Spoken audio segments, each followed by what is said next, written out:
everybody, how's it going? And oh my god, you look fantastic in that shirt today, and I love what you've done with your hair.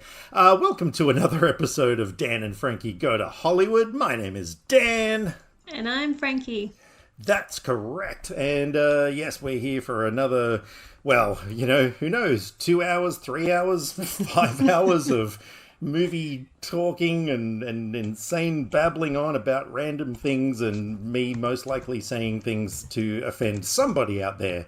It's you know, it's just not the same if I don't offend at least one person. So from the vast majority of countries that we are now so popular in, what are we up to now? Is it 11 or 12 countries or something? I don't remember. Yeah, like that. But when you say that, you know, it sounds like the entire country is listening to you. You know, like when we say, oh yeah, you know, we cracked Italy, it's like, wow, you know, there's like 50,000 people in Italy listening to you.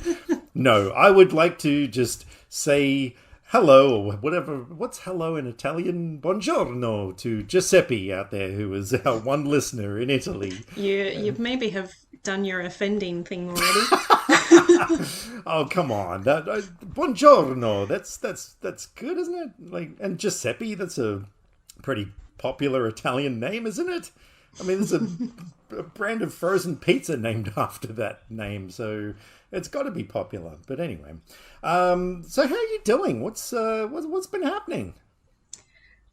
Not too much. I think you're the one with all the stuff going on lately. Oh boy, yeah. Yes, I have moved house. I am now recording this in a completely different room, in a place where there are other people. So I'm sort of like, oh, hope I'm not too loud. But anyway, if at any point in this podcast you hear people yelling and screaming in the background, then yeah, you know what's going on. But yeah, no, we've done the big move, and currently pretty much everything I own is in various boxes and stuff, going through all that. Except for your movies that I can see lined up on the shelves behind you. Which was the very first thing that, yeah, that was actually fun, because my movie collection is in, I think it's 10 tall, thin bookcases. And I had them all alphabetically arranged. And so when the movers brought them all in, of course, it was a case of like, oh, well, I don't know which shelf goes where. And it was almost like this crazy game of Blu-ray Tetris where, you know, I'd put one shelf thing and, okay, that maybe goes round about here. You know, it's from like, you know, letter T to U, so that goes near the end. And then, you know, you'd sort of get a couple of shelves together, like, you know, your Tetris blocks fitting in, and that was all fun. And then, of course, there were a couple of times where I miscalculated and a shelf would come in. I'm like, oh, damn it, that actually goes between these two. And so, yeah, there was this huge, big shuffling around thing, which was actually quite fun. But, yeah, so, now I've got the movie shelves and the Harley Quinn collection, which, let me grab my webcam here. So, of course, there's that side over there, which, of course... Great thing for an audio podcast. Our listeners can't see, but I'm showing you. So, yeah, there we go. And then there's another shelf over there. And yeah, so... there you go. You can describe what you've just seen. I feel a bit seasick.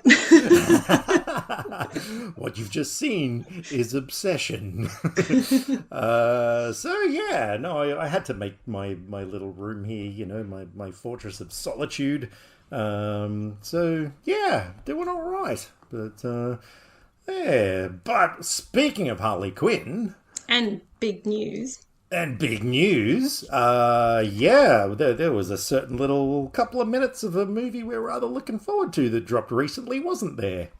Yes, and I remember watching it, and as soon as I found out it was out, and then excitedly linking you and saying, oh, this may be my fucked up La La Land new obsession movie, and you were doing something and couldn't watch it straight away.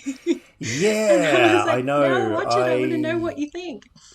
I can't even remember what that was now, what I was doing, but yeah, you sent me the link to the Joker 2 trailer, and I am sitting there like, oh my god, I want to watch this more than anything in the world right now, and whatever I was doing, yeah, I couldn't watch it. Oh, that's right, I was uploading a video for work using my phone hotspot as an internet as my internet source, and so a minute and a half video was taking 3 hours to upload to YouTube. That's ridiculous. So that was a little bit tied up. But yeah, so we finally watched it, and yeah, what were your thoughts on that little snippet? I kind of was instantly in love with it, and I really hope that's a good indication of what the movie is going to be. I am, well, it probably says something about in living in my head, but the whole, if this is going to be some kind of like messed up love story between them to go with the first movie, which was the fun thing of just following Joker as he is rather than, Batman coming in to take him down and save the day and all of that. I loved it for that. And so if this is like a messed up love story, I'm totally here for that. I don't care if it's messed up. It's fiction. It's comic, fun villain stuff. So I would be totally there for, a messed up La La Land that's just Joker and Harley just having a good time. Yeah, there it is. Yeah, well, of course, as people were calling it, Ha Ha Land. Yeah. Yeah, look, there are so many precious people out there in this world who, it's like, oh my God, you can't ruin people's origin stories. And, that's not the character. And hashtag not my Harley Quinn. That is a thing that is going around. Hashtag not my Harley Quinn. I'm just like, oh my God. So, as you know, I'm a little bit obsessed with the character, which is I hadn't noticed. No, it's actually true. Wow, I'm surprised. You're probably surprised because I only have 2 out of the 6 life-size cutouts of the character that I have actually standing up here at the moment. No, it's probably good to get this out of the way for any first-time listeners because, of course, what we're going to be talking about later on. I have a massive, massive obsession with the character. I have been into her ever since 1992, and the obsession just absolutely skyrocketed when the animated series came out in 2020. It's a very important character to me. So going into this trailer, of course, there's the whole thing where they've changed her origin story. Oh no, she's no longer a psychiatrist, so it seems. And in fact, from what it looks like, she's an inmate of Arkham. And that sort of, at first I was kind of like, oh, hang on, that's not what I expected, but I'm down for it. I really like that. I think it makes it more interesting to have it be different in that way. Absolutely. We've seen the origin of Harley Quinn done in so many ways, but it's usually the same kind of thing. She goes through college, she blows professors to get her PhD. Not many people may know that. And she then, becomes a psychiatrist, goes to Arkham, falls in love with the Joker, blah, blah, blah, blah, blah. And it's been done various different ways and stuff. Sometimes it's a bit more kind of action comedy-esque. Sometimes it's very dark and a little bit sort of disturbing, that sort of thing. But, here we've got like a completely different, the slate's been wiped clean, and I'm down for that because, why not? Let's do something different. And not only that, it's like I said to you, these movies aren't canon. The first Joker, that is not the Joker's official origin story. This is just Todd Phillips' version of it. It's, I don't think we're ever going to get an actual canon version of the Joker's origin story because it's always been shrouded in mystery. They can do whatever they want, and I'll happily be there. I thought Lady Gaga looked amazing as the character. And just everything about it just looks incredible. I thought it was interesting that they didn't really focus on any part of it apparently being a musical in the teaser trailer. Yeah, that's the thing. I wonder how they're doing that. Is it just like dream sequence kind of things? Like, is all that stuff actually happening, or is he just imagining those bits, and is that where the music's gonna be?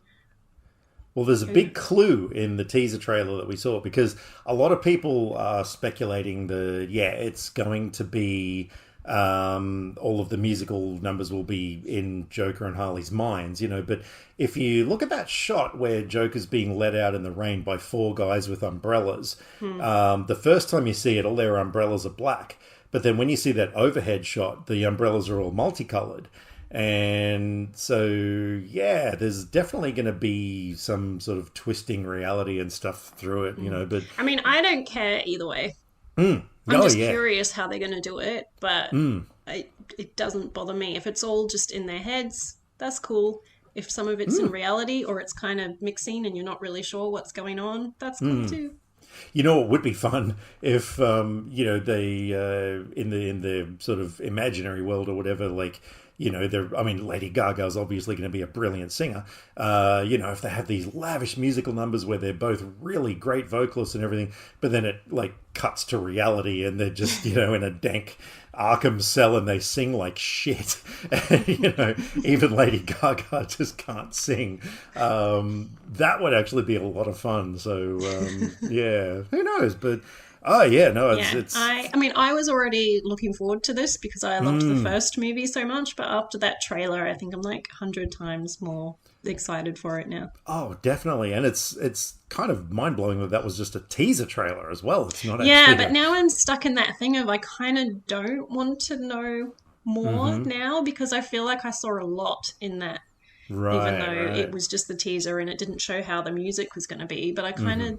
Yeah, I don't know. I'm torn. I'm generally with trailers, I don't like to watch them, some of them, because some of them, I need to go back. What I started doing all the time was just watching a minute of a trailer to get an idea of the mood of the movie and what was going on, but then no more than a minute because so many trailers give away so much, and sometimes it puts me off seeing a movie if I feel like I've just watched the whole story in the trailer. Yeah. So, yeah, maybe I need to go back to that. I mean, this one, obviously, I wasn't going to stop it, and if a new one comes out, like a proper trailer, I don't know that I'd be able to stop myself watching it. I don't think you would.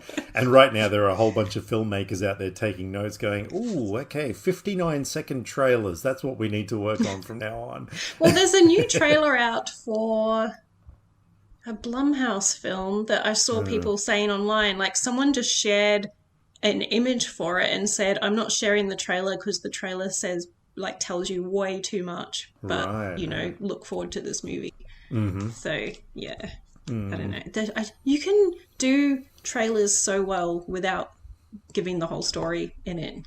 Oh, absolutely, yeah. But I don't know why they don't do that more often. Well, Late Night with the Devil was a prime example of that. When, like, from what I gathered from the trailer that the movie was going to be like, going to actually see it, it was like, oh my God, there is so much more to this movie than we counting down realized. till I can see that. I know. How many days now? I think it's like 4 days. 4 days. Yep, yeah. Ooh, or 5 days, actually, because time zones.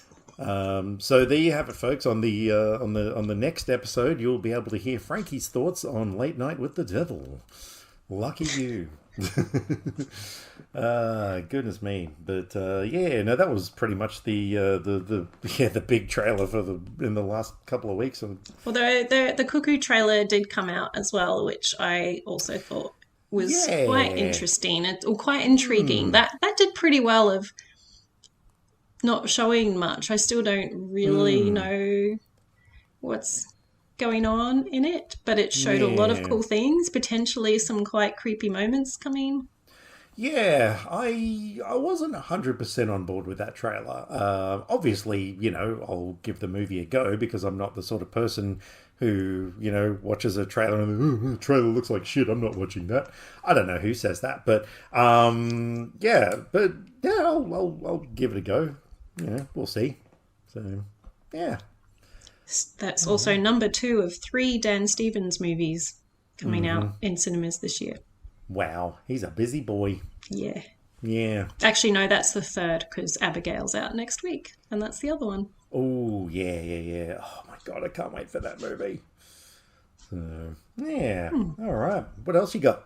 Speaking of Harley Quinn and actresses who play Harley Quinn, I am all ears right now. I have a two-part question for you based on Margot Ooh. Robbie, who, Ooh. if anyone doesn't know, is your favorite actress and you've seen pretty much all of her movies. That is true. Well, all the theatrically released Yeah. films. Yeah, some of the stuff that she shot here on the Gold Coast, I've yet to see. I did start watching one of them, and yeah, it's not good. But Well, you've got Hollywood movies now to just keep exactly, going forward and not look back. yes. Okay, so part one question. Of all her movies, what would you say are your favorite? And note, favorite is different from best. What are your favorite three films of hers for Ooh. overall films, not just for her performance? Okay, so you're talking about the quality of the film itself. Just your favorite films. Like if you could only pick three to watch and the rest had to disappear. Yeah, okay. Oh man, this is a really good question. Oh boy. Well, why have you done this to me? I mean, oh man, there's too many. Okay, I'm just gonna go through and just like This pick is all. this is like off the top of your head question, so it doesn't have it's not set in stone. It's just what you're feeling at this moment in time. Yeah. Um. Oh man, why would you do this to me? Okay, so I thought it would be fun because you know it's it's fun. your favorite and you've seen most of her Well, movies. obviously, Birds of Prey. I'm gonna pick hands down because yeah, that film. Oh god, let's talk about that later. Because you know I don't want to start going on too much about it right now. Yeah. So that one, Babylon, I would say is a shoe in as well because I still haven't rewatched that film since it first came out over a year ago, like back in January of last year, but I still remember it so vividly. And oh, I might go with Once Upon a Time in Hollywood, because it's that sort of double thing of being like a Margot film and a Tarantino film. So yeah. Oh, I'm sorry, Barbie, but you're just gonna have to miss out. And I, Tonya, you're just gonna have to miss out. Yeah. All right. So those are my three: Birds of Prey, Okay. Babylon, and Once Upon a Time in Hollywood. All right. Part two question. Those three films are off the list now. Oh, Of all the rest, what are your three favorites based just on her? Like favorite either performance or character, however you want to do it, but it doesn't matter about the rest of the movie, but just what's your okay. favorite of her specifically? What a great question! Wow. Um, can I say the Wolf of Wall Street, but just the bit where she walks out naked? Is that acceptable? Well, No, you could have just no, never mind. Although that not being just said, volunteered that her statement and just character watched the was film. really great in that film. Look, I still haven't seen that yet. I'm actually going to go with one of the lesser known films, a film called Terminal, that had Simon Pegg in it. Mainly because her character in that film was amazing. And I don't want to give too much away if anyone hasn't seen it, but there's kind of a twist with her character that I thought was absolutely brilliant. So I'll say Terminal. I'm going to say Barbie because, I mean, oh my god, she was so brilliant and the character was just so goddamn brilliant in that. I wasn't a huge fan of Amsterdam, but I did like her character in that. I But still haven't got around to seeing that one either. oh right, but I look, will. It's got some good people in it. I am actually going to go with the film Focus, which was the first film that she starred in with Will Smith? I never even. Because I don't remember ever hearing that this film exists. yeah, well, you know, if you're going to start questioning a Margot Robbie fan, or I borderline know. obsessive. No, Focus was really cool, and the reason I'm going to pick it is because she was a con artist in it, and I am a sucker for a con artist film. Yeah, it was one of those things. Oh, look, I haven't seen it in a very long time, but I think Will Smith played like an accomplished con artist, and he gets involved with this sort of Oh, disciple of yeah. his, played Sounds by fun. Margot Robbie, and it wasn't a bad film. It was all right. But yeah, I'm gonna pick that one because, yeah, like I said, I'm a sucker for a con artist. So yeah, so Well, there see, you go. that's why I wanted to ask the question in that way because sometimes Mm, movies are not so great, but particular mm-hmm. people in them Mm. like do good things. Yeah, yeah. No, that was an absolutely brilliant question, and that really got me thinking. And yeah, but those are actually solid answers. Those aren't answers that tomorrow I'm going to wake up and go, "Oh, no, wait a minute, I should have picked this film." No, those are locked in answers. Um, but speaking of questions to ask each other, it's that is such a coincidence that you would ask me a question because I have a question for you. Oh, So wow. isn't this amazing? It's almost like we planned this. Okay, so say there was a movie being made of your life. Which Oh, God. director would you want to direct the movie based on your life? So you could go any way. Like, you Oh, could. yeah, David Lynch. I knew you were going I to just say that. want And that to, was. like, just fucked up mess of crazy visuals and weird sounds, and it's like, that's what it's like in my head. Right, right, right. The funny thing is, I was going to give you examples, and I was almost going to say, like, you could, for instance, pick David Lynch, and you've just jumped straight in there. So cool. This is actually, I mean, I'll see your two-part question and raise you four parts. Oh, God. Who would you like to play you in this David Lynch version of Does it have your to? life story? Doesn't have to necessarily resemble you or anything like that, but just who would you like to see playing you in the film of your life? Well, it'd have to be someone really interesting to make it seem more interesting. Oh, that's not nice. Um, You could have Emma Stone playing you in a yeah, I David was Lynch just film. thinking that. I'm like, do I just pick Emma Stone just because she's so good? Mm. Actually, I would like to see her in a David Lynch film. Mm-hmm. Let's All right. lock her in. All right, cool. I've got a slight suspicion I know what the answer to the next question is. Part three. Who is going to play the love interest in your life? Come on, just say it. We both know. Come on. Do we? Yeah, we want Do, these two to be in every movie from here to the end oh, of time. yeah, but I mean, I think he's awesome, but I don't think he's like hot. Yeah, true. We are, of course, talking about Ryan Gosling for anyone who's just tuned in.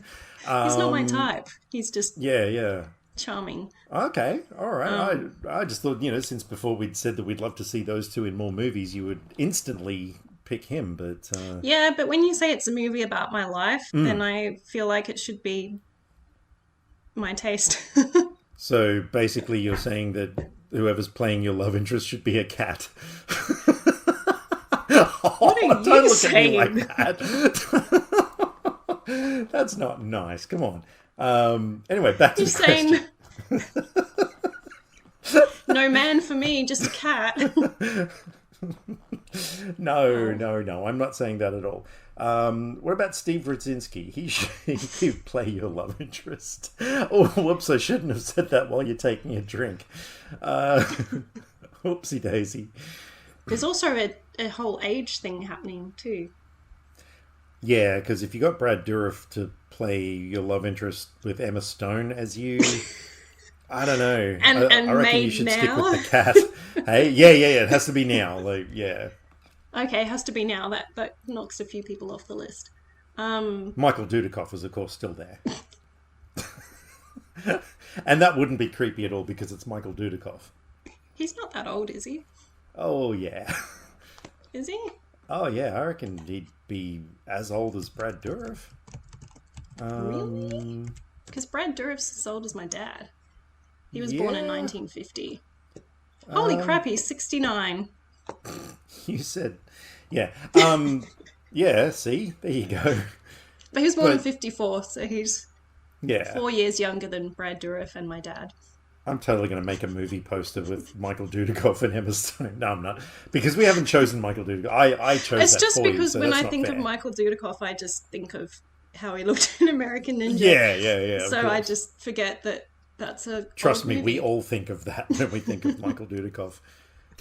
Well, my favourite's Michael Shannon, and I would like to see him in a Lynch movie because he was really good in a Herzog movie, which is also something a bit out of the ordinary. Okay. But I don't know about him with Emma Stone. Hmm. It's not quite More of a right. creepy uncle kind of a vibe. No, which would be an interesting movie, but Yeah, yeah. yeah, not this movie. So Well, that's not a good casting choice. no, no. I mean, there is somebody who I have been thinking of for you, and I mean, aside from looking at you right now, I'm also looking at that person because they are in your living room as we speak. And if you turn around over your right shoulder, you'll see who I'm talking about. And wouldn't it be funny if he was really standing there? Well, yeah, okay, so there's a poster of him on your wall, Yeah. which is what I'm trying to say. And it was Yeah. someone I was kind of thinking Okay. of. And see, I told you that I find it hard to think of things that are obvious when I'm put on the spot because I actually just, I think, tweeted a week ago or something about how I wished they would be in a movie together. Yeah, the funny So, thing is that you and I know yeah. who you. Okay, Jake Yeah, I Gyllenhaal was going to say and Emma because no Stone. one knows who you're talking about right now. So, yeah. So there you go. All right, Jake Gyllenhaal, Emma Stone in a David Lynch film. That's yeah, I'm digging it. But I do have a fourth part to the question. So in every great story, there is dramatic conflict which stems from a protagonist and an antagonist. For every Luke Skywalker, there is a Darth Vader. For every Harry Potter, there is a Voldemort, or more, or whatever the hell you This call never him. ends. So, who is the antagonist in your film, and why? Like, what sort of person are they? Like, what have they done to, you know, uh, earn your hatred or vengeance or whatever is going on in this story? Okay. Mm-hmm. A good antagonist would be Mm. Kristen Stewart. Kristen's. Oh, nice, nice. And all right, so why is she your antagonist? Is she a fantasy author, or is she one of those extremely For you. annoying people who, This is my movie. or is she one of those extremely annoying people who gets on social media and writes movie titles in all capital letters for absolutely no reason? Well, what's she done to irk you? She has tried to steal my cats. Oh my god, that has got box office success written all over it, doesn't it? That is, I yeah. didn't think of when I was saying cats, but I'm like, yeah, cats in a David Lynch movie. You Ah, know yeah. that's gonna be something special. I really do. I can almost see like the whole film is black and white except for the cats. They're the only coloured things in the, it's like the little girl How in the how does red dress in Schindler's List. Like, how does that work for Sooty though? Because he's black. He's hey, black come already. on. Are we gonna paint There's no, him? no need to be racist about it. I mean, come on. So, hey, there you go. I said something offensive. All right. Cool. All right. Well, that was fun.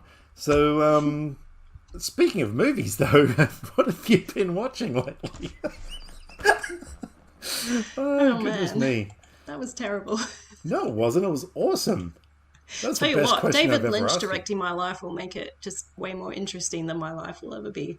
Look, I already think your life is interesting, but yeah, I'm so paying to go and see that film. I can't wait to make a movie poster of it. I'll have to come up with a title. Yeah, I don't know. We'll work on that later. But anyway, what you been watching? Well, I watched a new release recently because Oh, I was watching a video. I think it was Letterboxd or somebody were interviewing uh, Rudy Mancuso and Camila Mendes about Musica, which just came out on Amazon ah, Prime. right. And they played bits from the movie during the Mm-hmm. interview, just like montage on screen while they're talking. And I Mm-hmm. thought it looked really interesting, so I decided to watch it on the spot. And it's really Right. cool because I have no idea who Rudy Mancuso is. Apparently, he's a big YouTube person doing Oh, music stuff. okay. And so the movie's based on him and his life. Mm-hmm. And so it's a guy living in New Jersey, Mm-hmm. and so it's about Brazilian culture in New Jersey, and Ah, but he has synesthesia. You know that thing? Synesthesia. Sin City. Yeah, great movie. Synesthesia. You know where Sin- people their senses overlap, so they can smell colors or taste numbers. right, That right. thing. Okay. So he's got that. So he finds rhythm in just everyday sounds. And Right. so the movie kind of shows that. Did you ever see the show Stomp back in the day? No, Or do but you I know know of of it? it. Oh, yeah, yeah, Yeah. So it's absolutely. kind of like that. Like Mm-hmm. you're in the movie, you're seeing how he sees everything. So there's Mm-hmm. dance and music, Okay. rhythm things with Right. that. So that just makes it really interesting and fun. Mm-hmm. And then it's just that he's with this girl that's he's not sure about. She's kind of a rich white girl, so it's Mm. different cultures clashing, and then he sees Camila Mendes and starts hitting it off with her. The story is not the greatest. Like it's fun, but it's characters making not smart decisions to kind of build the plot out. But all Right. the stuff with the music and everything makes it Mm-hmm. worth watching. It's really fun. And there's one really cool scene in it where they do the thing of it's like a montage, but it's all done on set. So he like walks in and it looks like a kitchen, but it's a painted background and he's Ah, talking okay. and then people come and like move the wall away and then he walks Mm-hmm. over and there's another wall for a different scene Oh, and wow. he'll like put on a different shirt and then do a scene with someone and then Mm-hmm. yeah the same thing and it goes through like five or six things or Okay. whatever. Well, that sounds So there's cool. really cool stuff like that, so I And recommend. whereabouts can people find this movie if they want to check it out? It's on Amazon Prime. There you go. Well, speaking of things on streaming services, because, I've always got a segue from one thing to another.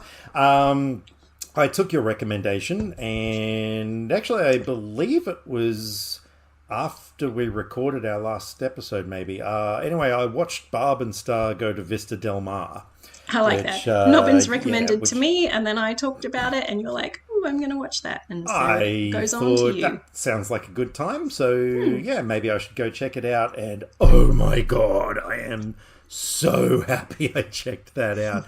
It, yeah, even with you saying it wasn't the sort of movie that you thought it was going to be and stuff, I still couldn't really get a sense of what it was going to be like.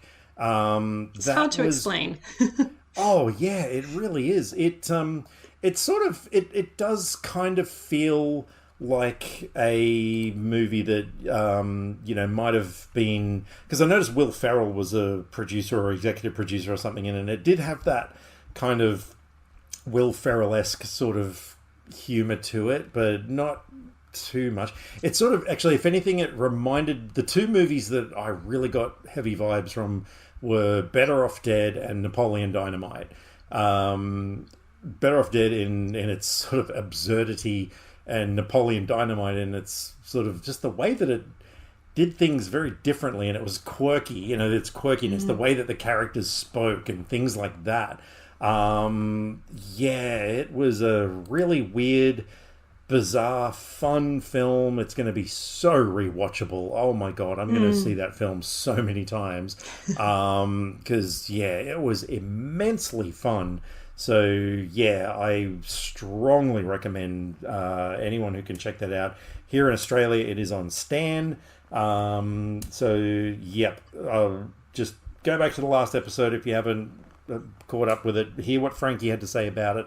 Everything she said was completely true. So yeah, can confirm. So thank you for that. You're welcome. I'm glad you liked it as much as I did. And that other guy who, let's try not to mention his name through this whole episode, okay? I just said it before. Oh, did you? Oh, shit.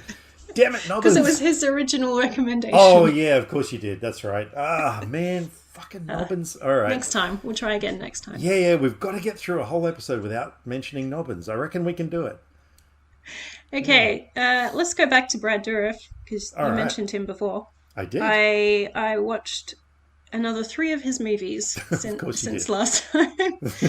Well, partly because was just going through a bit of a comedy thing recently, and so I had a bunch. Well, one turned out to not be the comedy I thought it was, but it was Right. still fun. It just was a bit of a drama. So I'll start with that. That was Best Men, and it's from the 90s. And it's a guy's getting out of jail and he's going to get married and his three buddies are waiting outside and they're all in their tuxes because they're all heading to the wedding. And then one of them asks to get dropped off to get the wedding gift. And turns out he's a bank robber who Oh, decides to rob the bank to I right. guess, get the money for the wedding gift.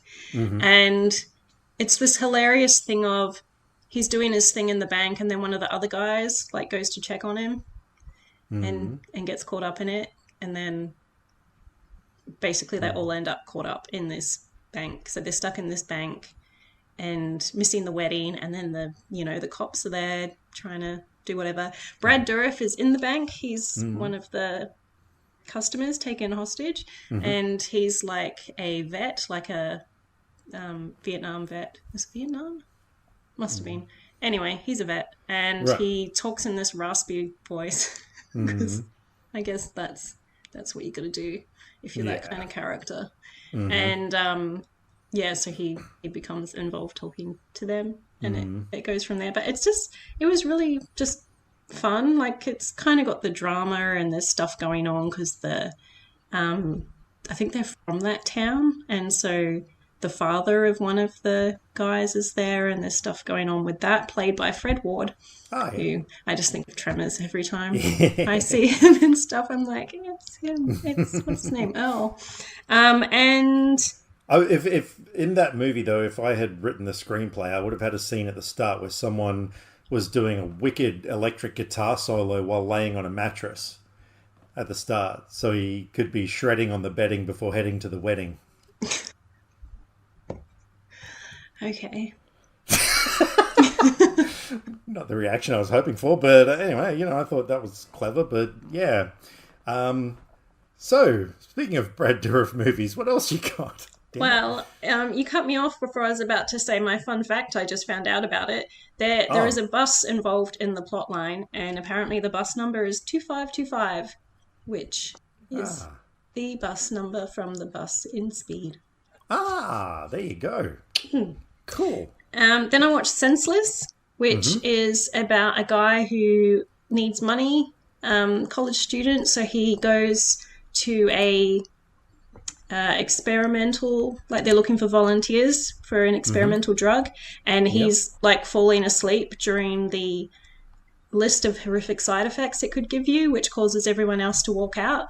And so it's just him, and Brad Dourif is the university professor, doctor guy who's like giving it to him and everything. So he doesn't have a lot to do, but it's Brad Dourif with a little ponytail, wearing a white coat, got glasses that make his eyes look massive, and What's not to love? yeah, it was just fun. But the other thing in that movie, because it's not great, but even though it's so average, I probably would watch it again in the future because Matthew Lillard's in it as the Okay. guy's roommate, Right. who is like this punk guy with piercings and everything, and he's just one of those. He's like one of those lovable idiot characters. So he's kind of one of those people that just goes, I'm just going to get really into this thing. And so, yeah, but he's a really good friend, as he shows later in the movie. So that was fun. A lot And of then us lovable idiots are. You should see all the reviews on Letterboxd to all these people going, "Can punk Matthew Lillard be my boyfriend?" and all this. It's like it's pretty much all the reviews are just about him, which is kind All of right, all right. the most interesting thing in the movie. But anyway, and the other one was Spontaneous Combustion, which is Toby Hooper film. Right. Okay, And sounds like a good time. that one was pretty good. It's a weird story about so in the 50s when they were doing the testing in America, this couple went to a like underground bunker and took this drug to test about if radiation, like to protect them from the Oh, okay. radiation. And so then they die because they spontaneously combust. But Spoiler. this is in the opening, and then the baby is like this was just after the baby was born. So then the baby grows up to be Brad Dourif, and Right. weird stuff starts happening to him.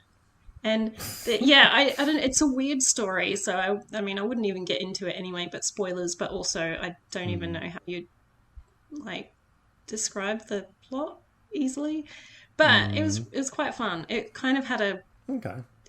the ending was a bit ridiculous, but yeah, it was enjoyable. It was good. Yeah. Yeah, fair enough. Well, speaking of enjoyable films, the next one that I watched wasn't really one of those. That's the best segue that I've got for this one. So yeah, inspired by our chat in the last podcast where we discussed The Fugitive and how neither of us had seen US Marshals, I was like, oh, I should watch US Marshals. And so I checked it out, and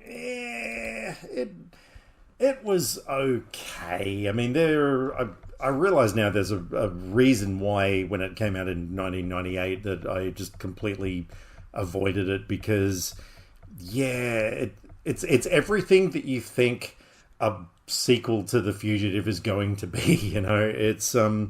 It actually started off really good. Like the first act, I actually thought was quite thrilling. It was really entertaining and stuff. Then, yeah, during the second act, it started dragging, and then by the third act, it was just rather convoluted and confusing. And it was fun seeing Sam Gerard and the team back again. But yeah, without the presence of a character as interesting as Dr. Richard Kimball, yeah, it really didn't hold a candle to the first one. So yeah, it's the sort of film I would say it doesn't really need to be watched. I mean, if you're really super curious, go for it. It's not the worst film you're ever going to Yeah, see, but I think I'm super curious. I think I loved Tommy Lee Jones so much in The Fugitive that I have to watch it even if it's not good. I'm yeah, like, yeah. See, it's that's like the thing. completionist in me. I'm not expect like I would never expect it to be as good as The Fugitive because it's like The Exorcist. Like some movies are just so good that that no other movie could be on the same level. Yeah. But I just love that character. So if he's in another Oh movie, yeah. I have to watch it. It's definitely worth watching for him, especially to see him in a chicken suit. But yeah, other than that though, like, it really didn't have many redeeming qualities. Like I said, yeah, the first act was quite fun, but by the end, yeah, you're just kind of sitting there like, oh boy, I don't really understand what's going on right now. But hey, Sam Gerard said something fun, so yeah, that's the best I got for that movie.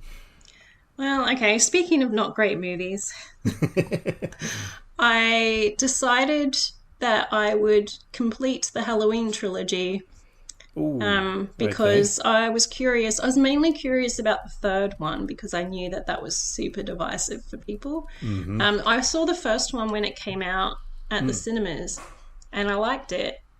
Enough for Halloween is not my favorite franchise. It's I haven't. I decided one year to watch all of them after I watched the first one, and it's fine. And I decided to finish the franchise, and I got so bored that even Paul Rudd being in the one that he's in, which might be the last one, I don't know. Was it Um, H2O, I think? no, Oh, not that wasn't it? one. No, Oh, he's I don't in know. before H2O, the last of the Oh, more original. older ones, I think. Was that Right. old? I don't know. Anyway, that couldn't even. And apparently, he plays like an awful character because I said once, is Paul Rudd always like these really awesome characters? And someone was like, watch the Halloween.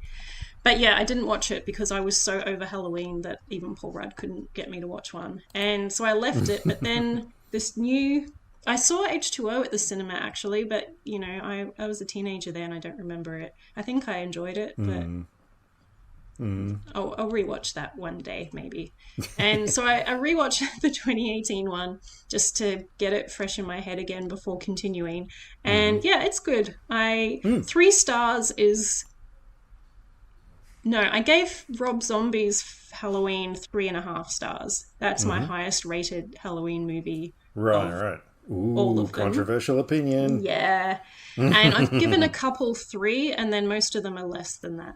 And so 3 stars for the first one. Then I watched Halloween Kills, which is everything I hate about slasher movies.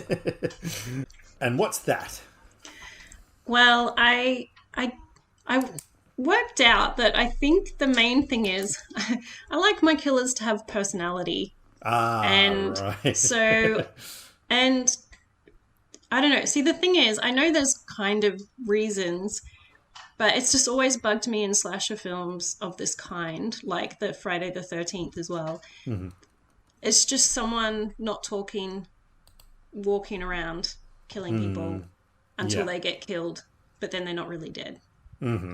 And it's kind of annoying. And I think that's why I always preferred Nightmare on Elm Street of the big 3. Right, because right. there's all the stuff with the dreams and he's talking and has a personality and all of that. So it's a bit more interesting to me. Sure. But yeah, Halloween Kills that's the movie. There's no plot. Barely any plot. It's just Michael walking around killing people, which I know is a thing a lot of people enjoy. I did not. And I watched them close together, but yeah, that was the one that some woman at one stage is running away from him and he's walking after her because he just walks. As most So of instead those of killers going, do. well, I can just run away to a safe spot because he's just walking, but she stops to hide instead. Yeah. It's kind of like how in the third movie, someone who's standing off to the side, there's like they're in the junkyard and there's a building and they're standing kind of near the building. And then suddenly this car's headlights come on.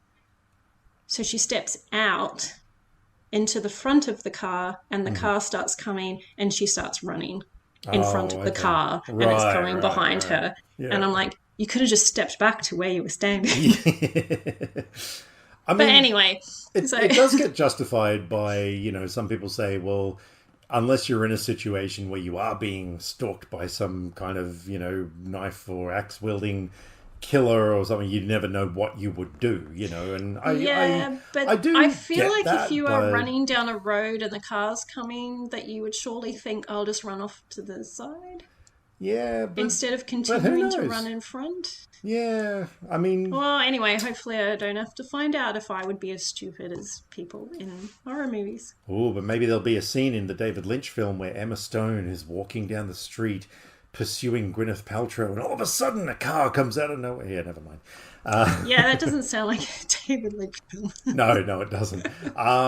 So what about the third film then? Yeah, the third film, that was the one I was excited about because I hadn't read plot things, so I didn't know what the deal was. I just knew that it went off in a different direction that made a lot of people very unhappy. So, I'm going to guess... Yeah, okay, just keep talking because I got a theory brewing in my mind. Okay, so the opening of 3 is like this guy is babysitting this little boy, and the boy's being a little shit and locks him in a room, and he's like freaking out for some reason, I guess past trauma, and so he's like freaking out trying to get the door open. I'm going to spoil this, so fast forward if you care. It's the opening. He finally gets the door to open, and it whacks the kid. Oh, no, I have to say first. At one stage, the kid is yelling out for help upstairs, and he's downstairs, and he notices the knife is missing from the chopping board, and then he goes up the stairs and the knife is sitting on the stairs, and I was like, grab the knife, stab the kid. And I didn't think that would actually happen, but it almost did. Because, yeah, he's shoving the door to get the door open. The door whacks the kid in the face, pushes him over the banister of the stairs in this fancy house. So he falls floors down to the ground and dies.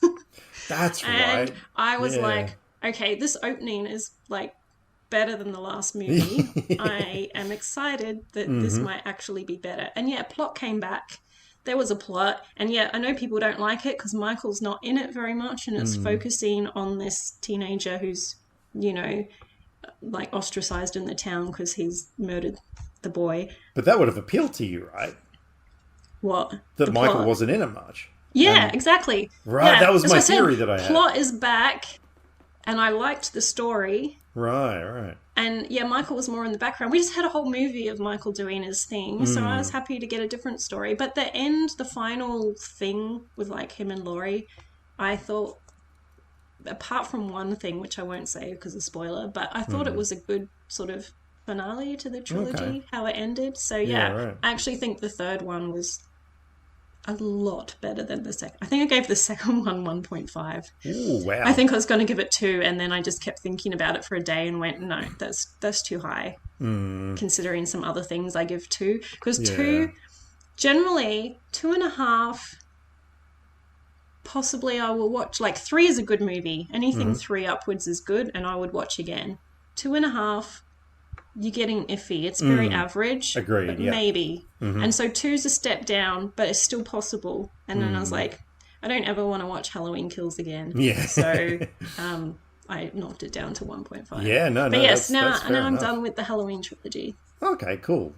From what I remember I was one of those people that didn't really rank the third one very much because even though I'm not a fan of Michael Myers, I just thought it was very strange that you would, have a movie in a franchise made famous by your central antagonist and not really have him in there. Like, for me personally, that seemed a bit weird. But from your point of view, though, like that is very interesting. And yeah, that's like I said, when you were sort of, I felt like it was film. Michael is old now, or at least the body is old. If it's, I don't know, it's called The Shape now or something. So he has been since 1977. Actually, well, I've never noticed that, and Yeah. no one's really talked about that until now that I see it. Right. But so it felt like it was kind of passing on to the kid, that kind of plot line. So I don't know, because no, actually I won't say that because spoilers, and there might be some people like me who haven't got around to seeing it yet, so never mind. But yeah, I liked it. Well, speaking of extremely brutal on-screen characters, Nice. so I sat down one night and I don't know, I just felt like watching something and I didn't know what, and I tuned into Stan and I went through the recently added movies, and Once Were Warriors was on there. And I was like, that movie utterly fucking destroys me every time I watch it. Let's do that. That'll be a good time. I do feel like it's one of those movies that it is important to watch it every now and then to just remind yourself how amazing your own life is. You know what I mean? Yeah, so I watched it and like, oh my God, every single time I watch that movie, it rattles me to the core. It brings tears to my eyes. That first scene where Jake beats the absolute shit out of his wife, like, I can't handle that. It's too realistic, It is extreme, and I'll talk spoilers about this film because the film's from 1994. It's 30 I haven't years seen old. it yet. Okay, I'm not going to talk spoilers about this. I know film. it's a Kiwi classic. I should have seen it, but yeah, haven't it's seen so it. well. It's so full on. I'm like, I don't want to watch it, so I haven't watched it. I do recommend it highly. Like Okay, so I'll be very cryptic here, but there is a scene involving a tree. Anyone who's seen the film knows exactly the scene that I'm talking about right now. But yeah, that scene still just numbs me. It is a bleak film. It is, like no good comes of it kind of thing. It's not a good time at all. But like I said, it is one of those movies that you watch it and just any problems that you have in your life just disappear. You just instantly so thankful for all of the blessings in your life. So yeah, I kind of every few years or so I watch the film. Because yeah, I don't know. It's one of those films. But the funny thing is, I have met Tamira Morrison. There was a Supernova convention, which is like a big Comic Con, that he was at, and my former girlfriend, her nephew, we took him along because he was obsessed with Boba Fett and Jango Fett, and he really wanted to meet Tamira Morrison and get a signature and stuff, but I think it was we missed his signing booth or something like that. Something went wrong, and the poor kid, I mean, God, he was like 10 years old or something, dressed in his Boba Fett costume.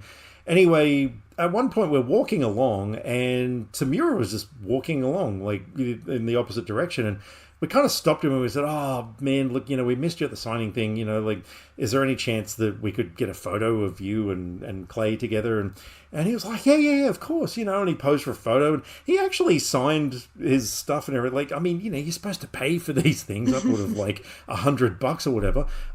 Yeah, he just signed something for him and all this sort of stuff. Like, he is such a nice guy. And so watching this film where he is infinitely more terrifying than any horror movie villain that I've ever seen in my life. Like, honestly, because, guy in a hockey mask, guy in a William Shatner mask, guy with knives on his fingers or whatever, they're all very make-believe. Whereas Jake the Mask, that there are people like that in this world. And I've encountered people like that in this world and stuff like that. And so but that performance was absolutely mind-blowing for such an absolute sweetheart of a guy to play someone like that.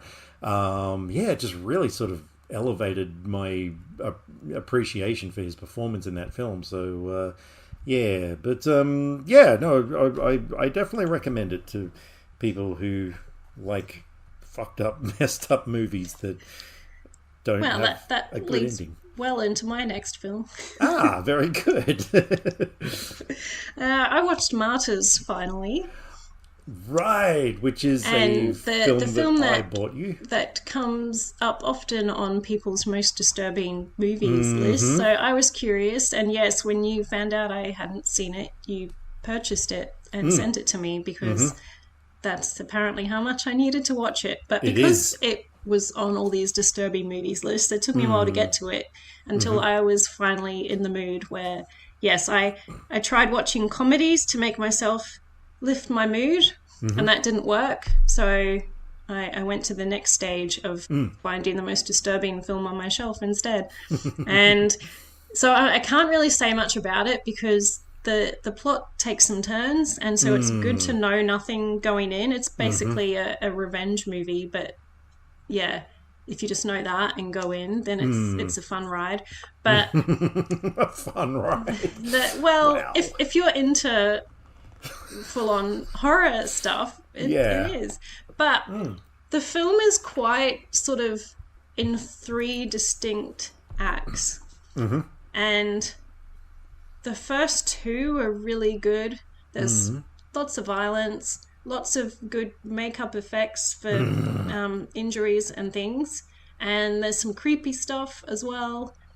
But then the 3rd act happened, and that kind of lost me. Oh, and that's a shame. There was a bit of time where it was just really repetitive. Okay. And I just wasn't as interested. So, like, the first 2 acts were so good, and then the 3rd one, not so much. So that kind of made it a bit hard to judge overall because... Right. if it had just been the first two acts, I don't know what you could have done instead for the last act. But Yeah. yeah, so it's good. I recommend it if you can handle those kinds of films. Yeah. But No, yeah, I was first given that film by friend of the show, Sean Dellett, aka Buffy Prescott. He gave it to me on DVD, and he was like, "Oh my god, you need to watch this film." And so I put it on, and I'm watching this film, and yeah, I'm just like, "Oh my god, this is so good." Not realizing there was a massive scratch in the disc, and it actually wouldn't play past the halfway mark or so. So I'm sitting there, I'm like, are you kidding me? Like, oh my god, I need to watch this film. So I ordered it on Blu-ray because I thought, well, if I'm gonna order a copy, I may as well go a step up, and yeah, no, I oh man, I loved that film like ever since I saw it. It really has some of the most twisted shit I've ever seen. I have to tell you the most like when we're done, I have to remind me to tell you the scene that made me squirm the most. Okay, all right. We'll talk about that afterwards. All right. Well, that was a film that I recommended to you. So speaking of films that you recommended to me, I love doing this. This is so much fun. I checked out A Meowie Christmas. Hey. Which is, of course, one of friend of the show, Steve Brzezinski's films. The guy responsible for Carousel and a whole bunch of crazy movies that generally go for not much more than an hour. And yeah, so you had recommended this film to me, which was a really, really weird film where Steve plays a inept detective who has a cat and a rat who talk to each other, and there are these burglaries going on and all the sorts of stuff. Look, just go check out the last episode. Listen to Frankie's description of it. It was a lot more in depth than I want to go into right now. But yeah, it was fun. I mean, it's one of those things that it's extremely low budget, but it's a lot of times a movie will be low budget, but that equates to not very well made. I mean, there are a lot of films out there like that, whereas this one just had so much heart in it. I mean, there were times I'm sitting there thinking to myself, like, yeah, it's on a technical level, oh, they're breaking the 180-degree rule when they're talking to each other and things like that. But I mean, it just had so many fun ideas. My absolute favorite one was when the cat, Miss Whiskers, who, of course, Steve's detective character doesn't realize is a girl and calls him Mr. Whiskers, was watching an unboxing video on CatTube. That was genius because, of course, cats love boxes. An unboxing video for cats. I mean, my God, come on. Yeah, so look, I mean, it's just one of those things that, this guy is kind of like David A. Pryor and look, I'm going to say his name, Neil Breen, and a handful of other directors that just, churn out these fun movies that, what I've heard, Neil Breen is maybe on a different level. Oh my God, is he ever? But he is one of these directors that just, no matter what, he does his own thing. He keeps churning these films out. He does what he wants to do, and that's respectable. Actually, Steve Brzezinski is kind of an inspiration to me in terms of, the whole filmmaking process. So, I really dig. It's hard not to dig the guy, and yeah, that movie was definitely a good time. So, once again, thank you for the recommendation. You're welcome. I continued that journey this fortnight with A Meowie Halloween. Right. Which I didn't like as much as Christmas, but it still was really fun. And I had to laugh because the joke about the Santa laugh in A Meowie Christmas that stands out to me so much for reasons I don't know why. There was like a throwback to that in A Meowie Halloween. Oh, okay, right. Cool. Which I loved. Right. So, yes, continue on. And I got a comment from Steve on my review, and he mentioned that there's 4 movies in the Meowie series, and 3, which is St. Patrick's, and 4, which is the Christmas Vacation, together as one on Tubi called a Meowie Christmas Vacation. So that's what I'll be watching next. So I'll be doing both in one. Excellent. And then there's more Wally in other movies, but Right. that's the end of the Meowie. So next episode I will have the update on 3 and 4. Brilliant. Speaking of, oh god, this is going to be really difficult. Yeah, look, I fucking got nothing. There was a movie came out in 1997, which was called Private Parts, which is the biography of a guy named Howard Stern, who, being over here in Australia, I had no idea who that was. I'd heard of the name. I knew he had something to do with I know the the name. entertainment industry. I knew nothing about him. But at that point, being that I was working in a cinema and getting free movies and stuff, I was like, look, what the hell? I'll go and check this movie out. That movie made me buy his book, the autobiography and everything. I was so blown away by that film, and it is one of those films, no matter how many times I watch it, it is a 5-star film.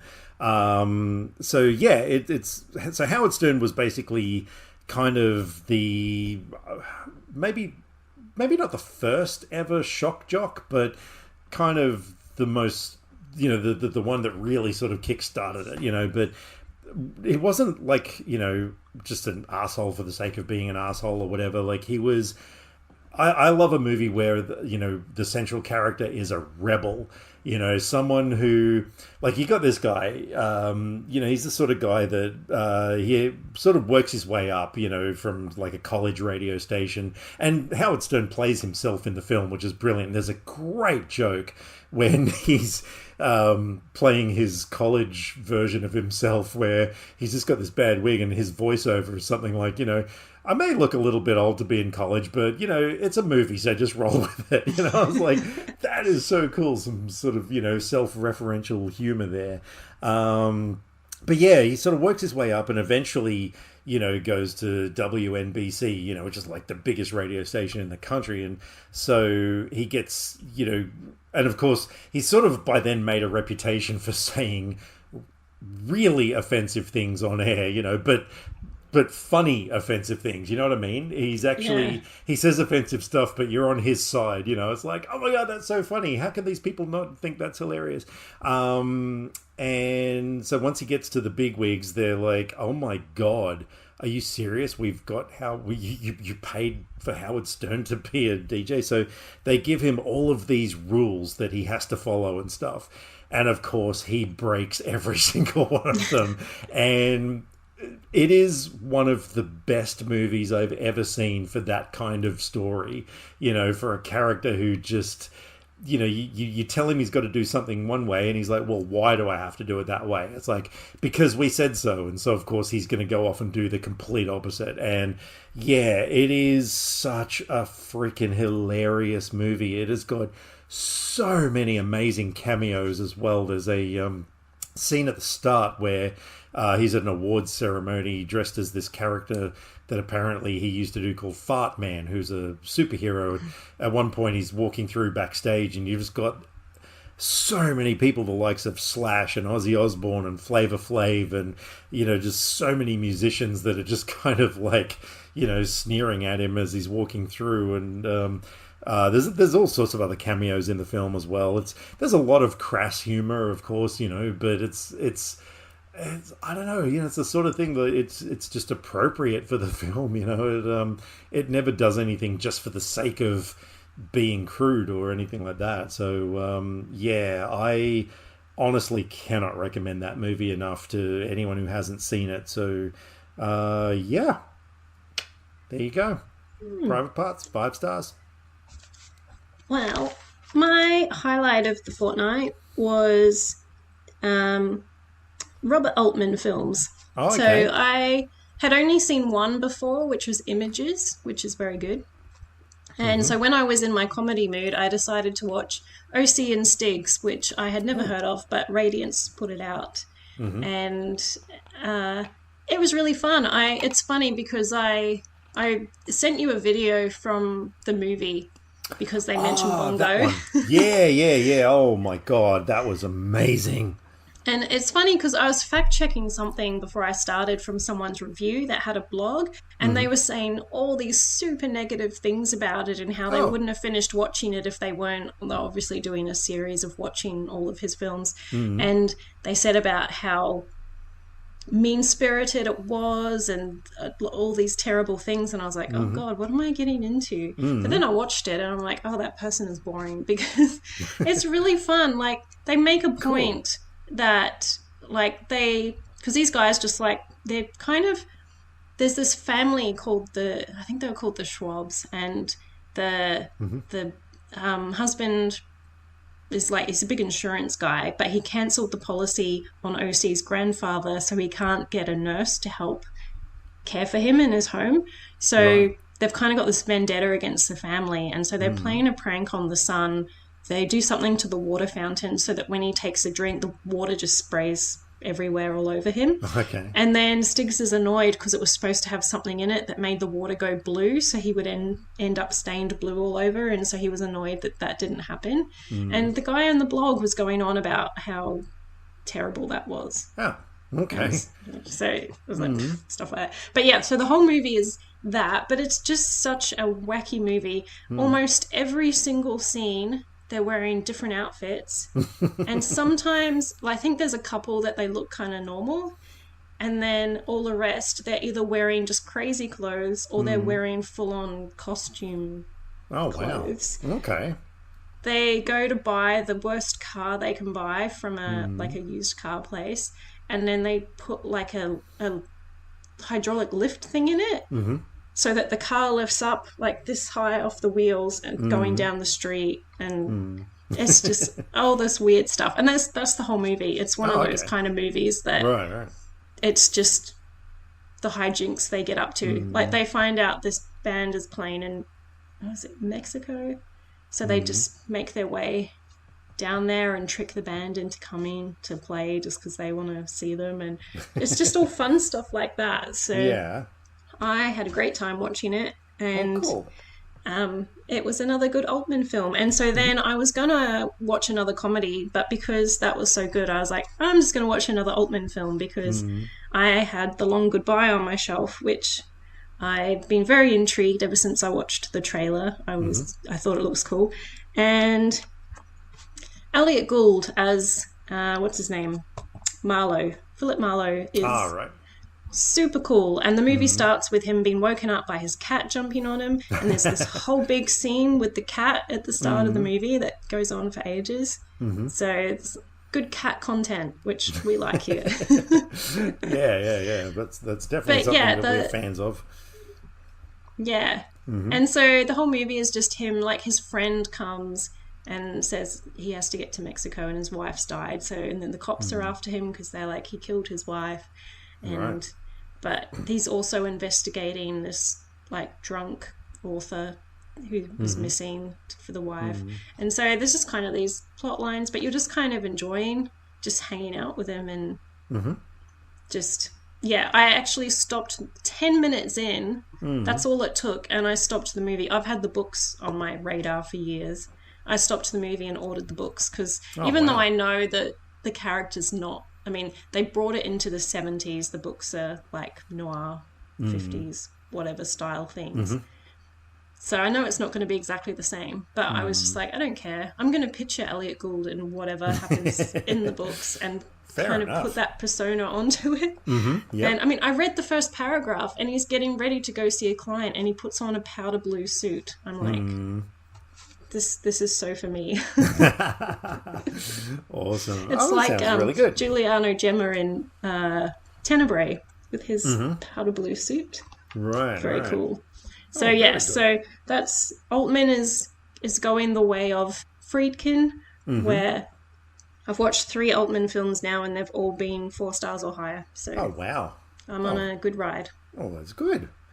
Well, for the last film that I was going to talk about, so funny you should mention Friedkin and oh, what was the other one you mentioned? something. Oh, Tenebrae. We're talking old school horror. Things, movies like The Omen, for instance. There's my segue. Yes, yesterday Kylie and I went and saw The First Omen, which was a movie that initially I was a little bit skeptical about because I've got to be honest, the trailer didn't really sell me. I thought it was marketed, kind of like a Blumhouse horror sort of a thing. That was initially the perception that I got from the trailer, and maybe it's because, let's face it, 9 out of 10 horror trailers these days are kind of junk looking. I mean, there's that Tarot one. Have you seen the trailer for Tarot? Yeah. I think the creature designs in it look good, but oh god, it just looks like a movie we've seen 300 times before. So yeah, First Omen, and not only that, like, how do you make a prequel to a movie that's nearly 50 years old? Like, it just, there were so many questions I had, and then of course the movie came out and everybody lost their shit over it. Like, it's got like 80 something 80 yeah 80 something percent on Rotten Tomatoes, and all the critics are just like going on about how it is really truly disturbing and all this sort of stuff. So I kind of thought, okay, like, I'm curious, let's go check it out. Oh man, yeah, the critics got it right. Everybody who has sung its praises got it right. That film is extraordinary. It around probably the first act, I did kind of sit there thinking to myself, yeah, this is about what I expected from the trailer. But, as I was saying to you before, like, once the mystery element starts unraveling and once the pieces of the jigsaw puzzle start fitting into place, and there are so many things that will keep you guessing. There are so many. It's obviously don't want to spoil anything here, but there are a lot of things that you kind of kept guessing through the film, and then in the final act, like the last 20 minutes or so, once everything is revealed and everything, it leads to one of the most eerily disturbing scenes that I've witnessed on screen in a long time. The lead actress, with the very bizarre name of Nell Tiger Free. I don't know. I even had to do some research there. I was like, is that a real name? Yes, it is. She was phenomenal in this film. Apparently I've seen her in Game of Thrones. I don't really remember who she was in that, but I don't think I've seen anything else of hers. But she carried the movie incredibly well. I think she was pretty much in every single scene in the film. She was really the central focus of it. Her performance, like the range on this girl, she had so much room to do things in this script. She was the story is basically she plays sort of a nun to be, if you will, who gets sent over from the US to Rome in 1971, and while she is in this abbey, monastery thing, whatever you call a place where nuns hang out, she starts kind of learning about a big church conspiracy thing that's going on, and that's about all I'm going to say. But the deeper that she goes into it, of course, the worse things get, naturally, as they do in films. It was fascinating the way that they tied it into the original Omen from 1976. They actually, when you first see that film or the whole trilogy, like, you kind of like, okay, Damien's just there. It's like the birth of the Antichrist happened. Okay, cool. You go along with it. This movie actually tells you why, and it is brilliant. It is so goddamn well done. It doesn't feel like a plot element that's just been sort of shoehorned in, just to kind of make this film feel relevant. You actually do feel like this was the plot all along, It was filmed really well. It a lot of times gave you the feeling that it might have been made in the 70s. A lot of the camera work and stuff looked quite authentic. The only thing that let me down a little bit was, even though the style of the film the way it was made was reminiscent of 70s films. I did kind of feel at times that just hairstyles and costumes and things didn't really make me feel like I was in the 70s. Like there's one scene where Margaret and her roommate Luz, they're getting ready to go out to a club one night because these aren't your typical nuns.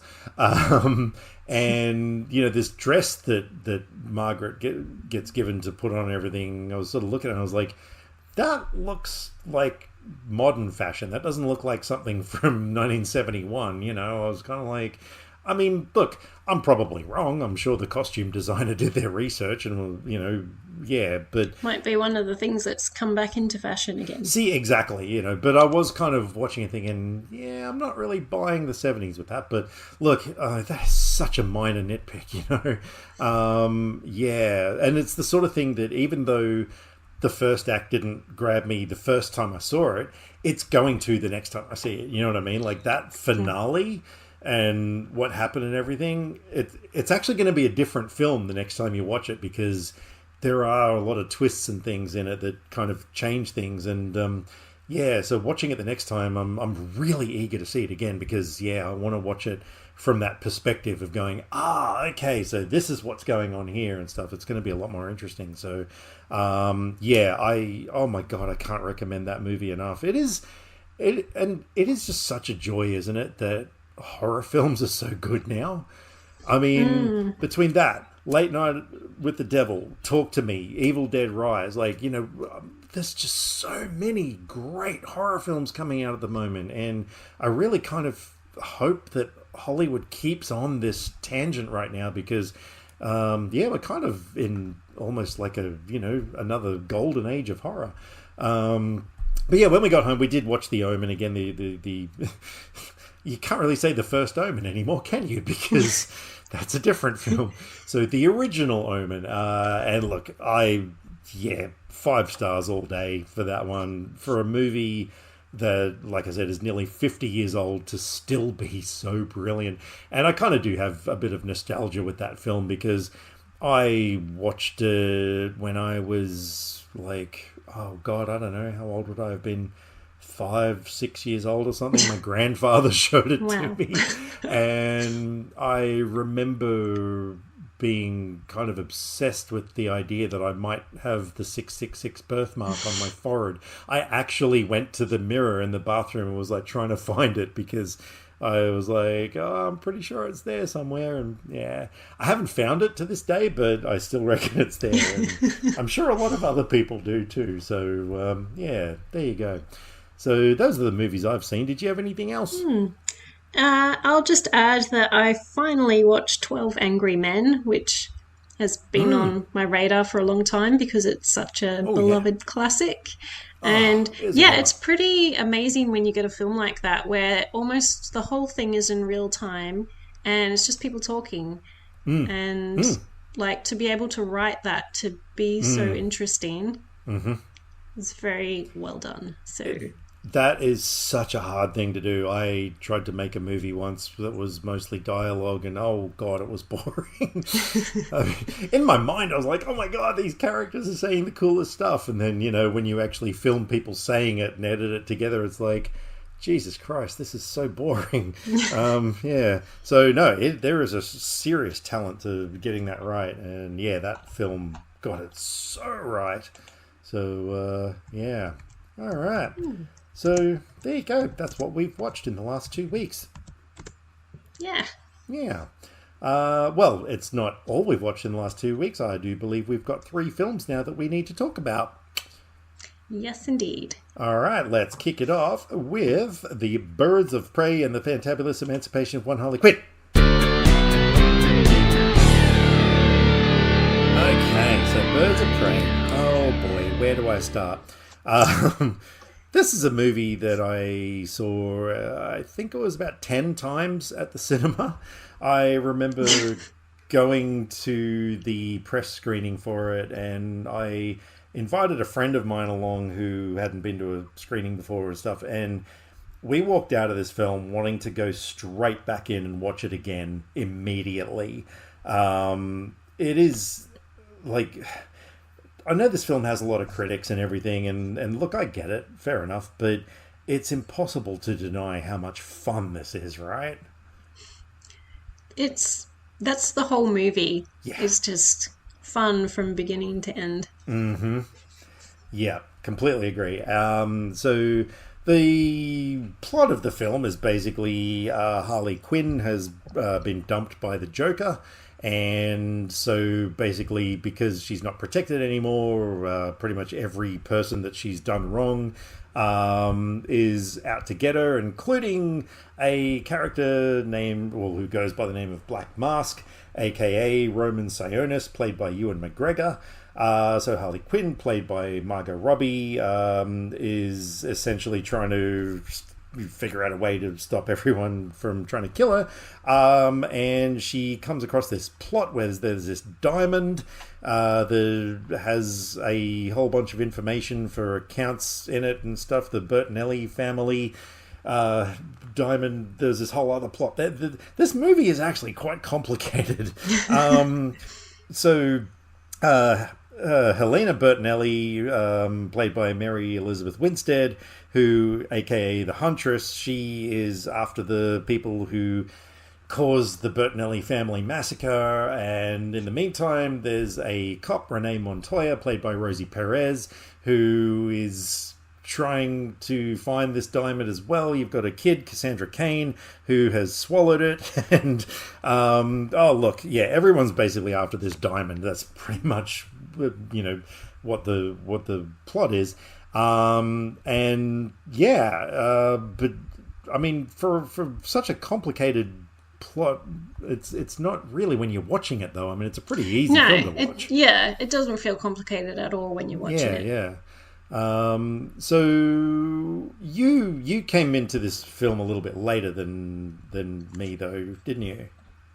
Yeah, well, I only got up to watching most of apart from like the early Batman stuff that I saw when I was a kid, and then the Dark Knight trilogy.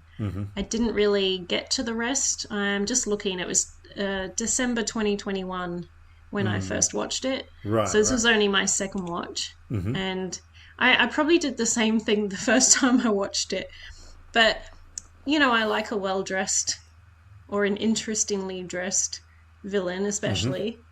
And guy walks over and I'm like, oh wow, is that Ewan McGregor? And then of course it is Ewan McGregor. I completely forgot that he was in it. Right. I liked that character. He was fun because he was, you know, over the top, but also awful. And so it's a good mix. Yeah. And of course that's a controversial opinion, though, because they changed the character drastically from the comic books. But again, this version. Sometimes it's good not to know all the comic stuff. Yeah. Because I'm just like, this is a cool villain wearing interesting jackets and things. Yeah, exactly. Look, I didn't have any problem with that. And again, it harks back to what we were talking about at the start. You know, that, like, yeah, this isn't the definitive version of Black Mask. This is Kathy Ann, the director. This is her version of it. Or, you know, was it... I mean, I've never heard of Black Mask, so I don't know a thing about him, except he's Ewan McGregor. Yeah. No, he was actually quite a prominent Batman villain, but yeah, mostly like in the comics. You know, he was never in sort of films and, you know, that sort of thing.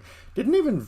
he never featured in the Batman animated series either. Actually, did he come... Was he invented before or after the animated series? I can't remember. I got a feeling he was from the 80s. But anyway, that's irrelevant. But this film was also written by Christina Hodson, who just happened to write a film that you and I rather enjoyed last year called The Flash. I think we enjoyed that one, didn't we? Yeah. So she knows how to write fun movies. She does. She also wrote Bumblebee, which is arguably the best Transformers film. Oh, you should see it. It is a really, really good film because it's not like the Michael Bay Transformers films. It was Oh, actually well, I haven't good. seen them either, so. You're not missing much. But yeah, she's also writing the next installment in the Fast and Furious, like the second part of part 10 or whatever the fuck we're up to. So no, she is a great writer. I am a big fan of hers. But yeah, look, I mean, obviously, yeah, I was super excited about this film, being that it was a Harley Quinn film. So went and checked it out, and like, yeah, like I said, just wanted to go straight back in. There's a lot of liberties they've taken with the characters. I mean, Cassandra Cain in the comics actually was a character who became Batgirl. So this version in the film, she was really only that character by name. She was nothing like that character. Journey Smollett as Black Canary, who I know you're a very big fan of. Again, quite different.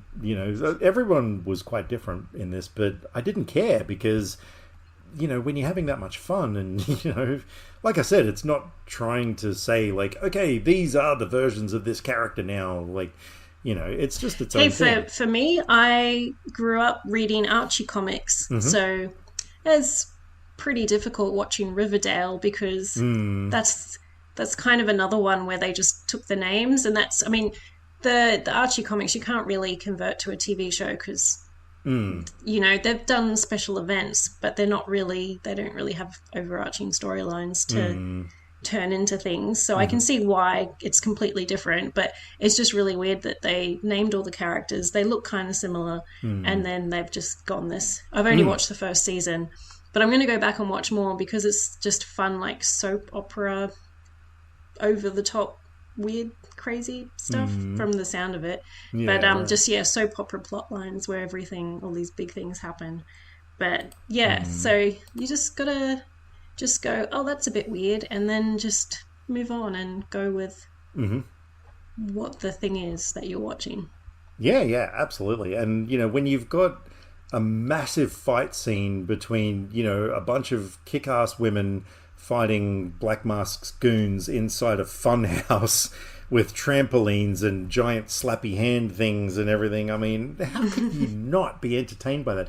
I also love that joke in that scene where Harley suddenly got roller skates on and Black Canary just says, when the fuck did she get time for a shoe change? It's like, hey, again, that whole self-referential thing. I gotta hand it to the soundtrack to this film as well, because at the time it came out, I kind of thought, I think I didn't mind the songs on this, and I bought the CD, and I'm looking, and I mean, it's got like Megan the Stallion and a whole bunch of other people that I just didn't care to listen to because I'm a grumpy old man, and you kids and your rap music. No, anyway, but oh man, that soundtrack was actually. It is incredibly good, and I recommend it to anyone who is going through either a breakup or any sort of frustration against members of the opposite sex. Like, there are a lot of songs on there that like are actually quite empowering.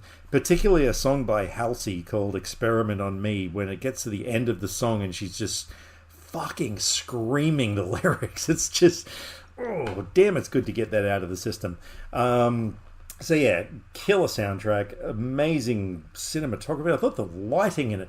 There's a scene after Harley Quinn's apartment gets blown up and stuff, and she's walking away with Cassandra Cain. Remember that shot where I think "Hit Me With Your Best Shot" is playing, and this version of that slow, dramatic version. She's walking away from the camera down the street with Cassandra. And the street is just lit with like purple and green, and there's all these colored lights everywhere and stuff. It just looks incredible. I love that shot. And not only that, there was a lot of really great nods for the comics fans. Like the stuffed beaver that she's got in the comics, that is a whole character unto itself. It is a character named Bernie, who is called that because half of its face is all burnt off.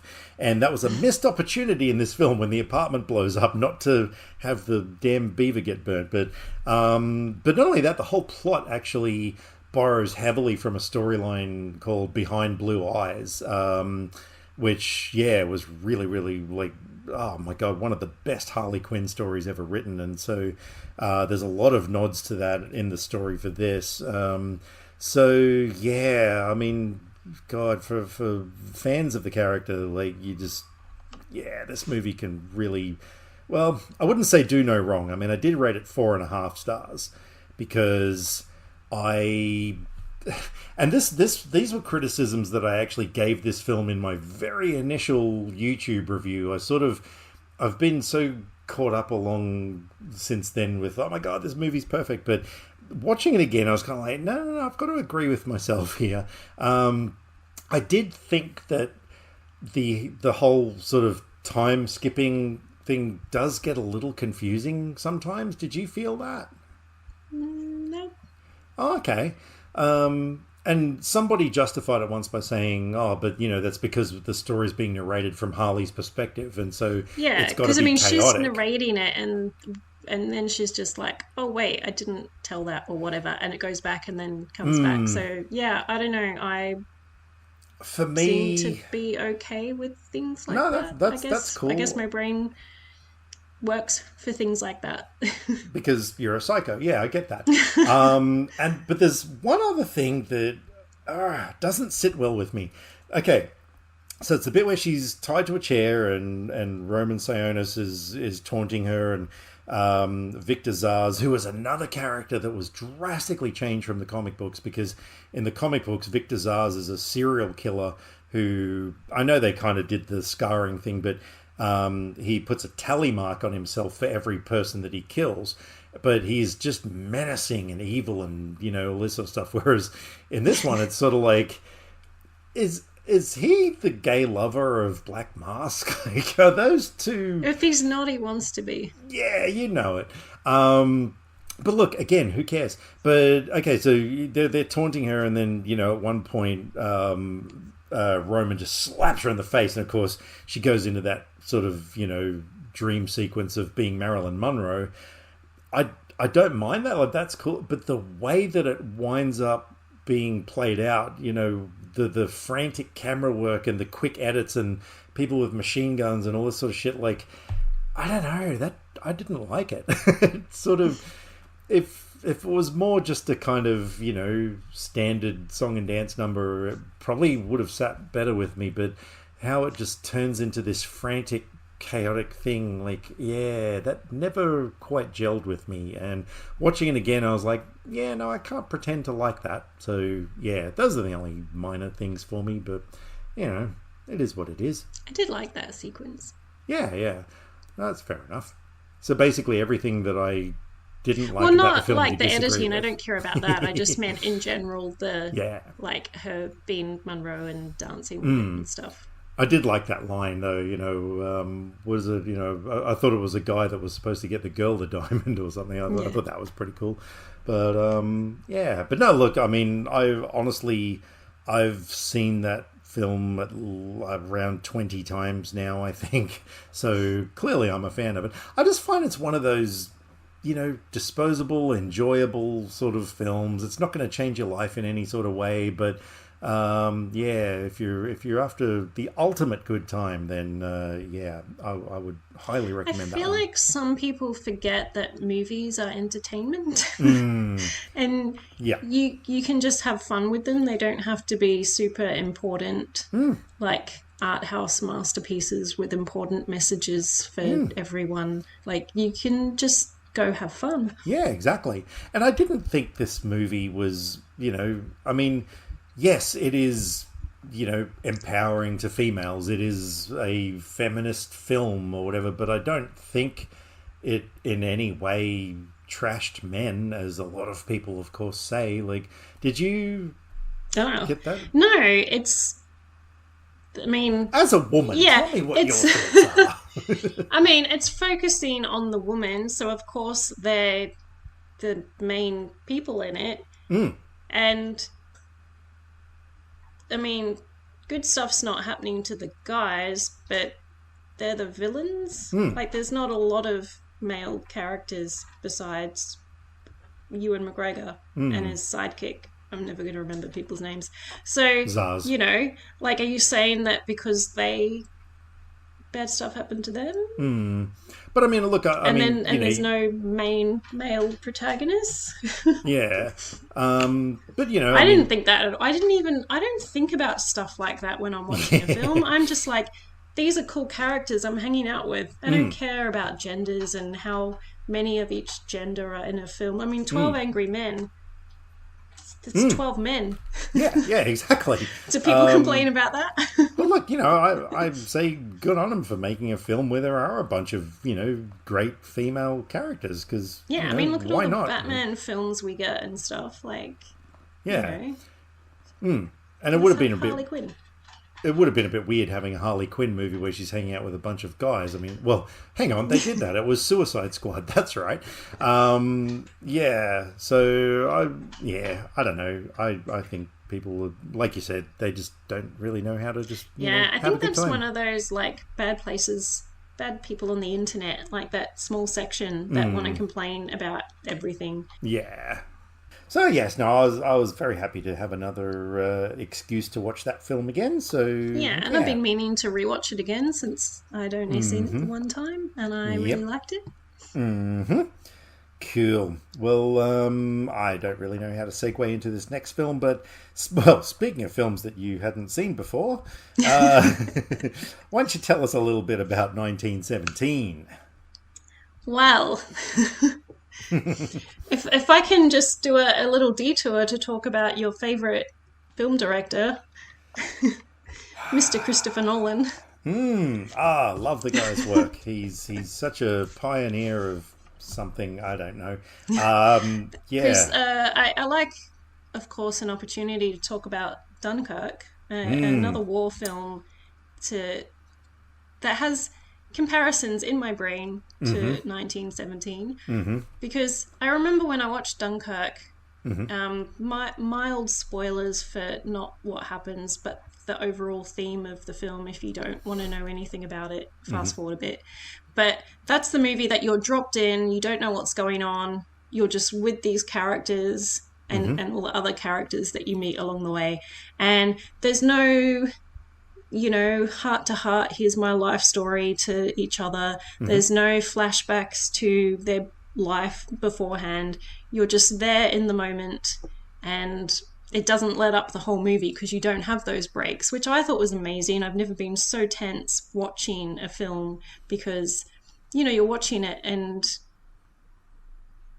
that's enough. And so I was really amazed when I went to read reviews afterwards and all these people are complaining that they couldn't feel for the characters because they didn't know who they were, and that just blew my mind. Right. But 1917 is different from that, but the opening scene where the two guys get up and start walking through the trenches and just walk and keep walking and walk some more, and you're just seeing all the guys along the sides that are just sleeping or eating or just sitting there, or some are having a low conversation. That was enough to get me in the film.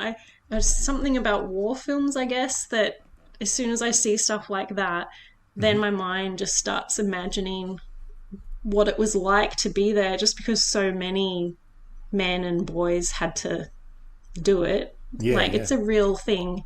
So it's why I don't understand the Dunkirk thing, because I'm like, why do you have to know someone's life story to care about them in this kind of situation? Well, we'll get to that, but what I was actually sort of more implying was, why don't you tell us what the movie's about? Well, I was just doing that before we started. It's a war film, so it's two guys on a mission to get a message to another place to stop people in going against the Germans because they haven't actually retreated. It's a trap. There you go. Yeah. So, okay. That was my little starting thing of the moods of the film. And it was good. Setting it up. It was brilliant. I loved it. I was there for every second, hanging on every word. Oh god, that sounded sarcastic, but I'm actually not being sarcastic right now. That was actually really interesting what you said. So yeah, and I'm sure everybody agrees. Okay, question for you: would this film have worked? Okay, so we should actually explain. So Sam Mendes, the director, styled this film to look like, well, two halves of the film, each half as one continuous shot. There is, of course, a lot of trickery involved, some obvious, some not so obvious. But yeah, that was the whole point of this film when it came out. The reason why so many people blew up over it was because, it was a film that was designed to be one shot.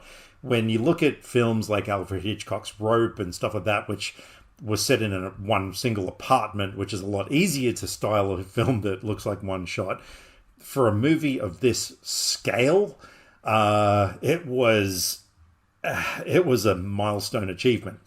But I've got to ask you, do you think this film would have worked anywhere near the success rate that it did if it hadn't been for that gimmick? Well, I don't know. It's hard to say because I saw it this way. So, Yeah, I but mean, had it it. been a standard film, like with that plot, but had it been shot in a conventional sort of way, do you reckon it would have been anywhere, or achieved anywhere near the success that it did? Oh well, I don't know. I can't. I Mm. obviously have different opinions from people online, but I don't know. I think it still would have worked. Like I noticed things a lot, Hmm. obviously, because the camera's just swirling around or whatever instead of cutting to a Mm. new scene. But I mean, I was still interested in the story. I probably wouldn't have been as into it, but I wouldn't Mm. have thought it was a lot worse if it didn't have that Mm. Yeah, going for it. I don't think it would have been worked as well. Like, I mean, so much of this film, of the impact that it has relies on the gimmick.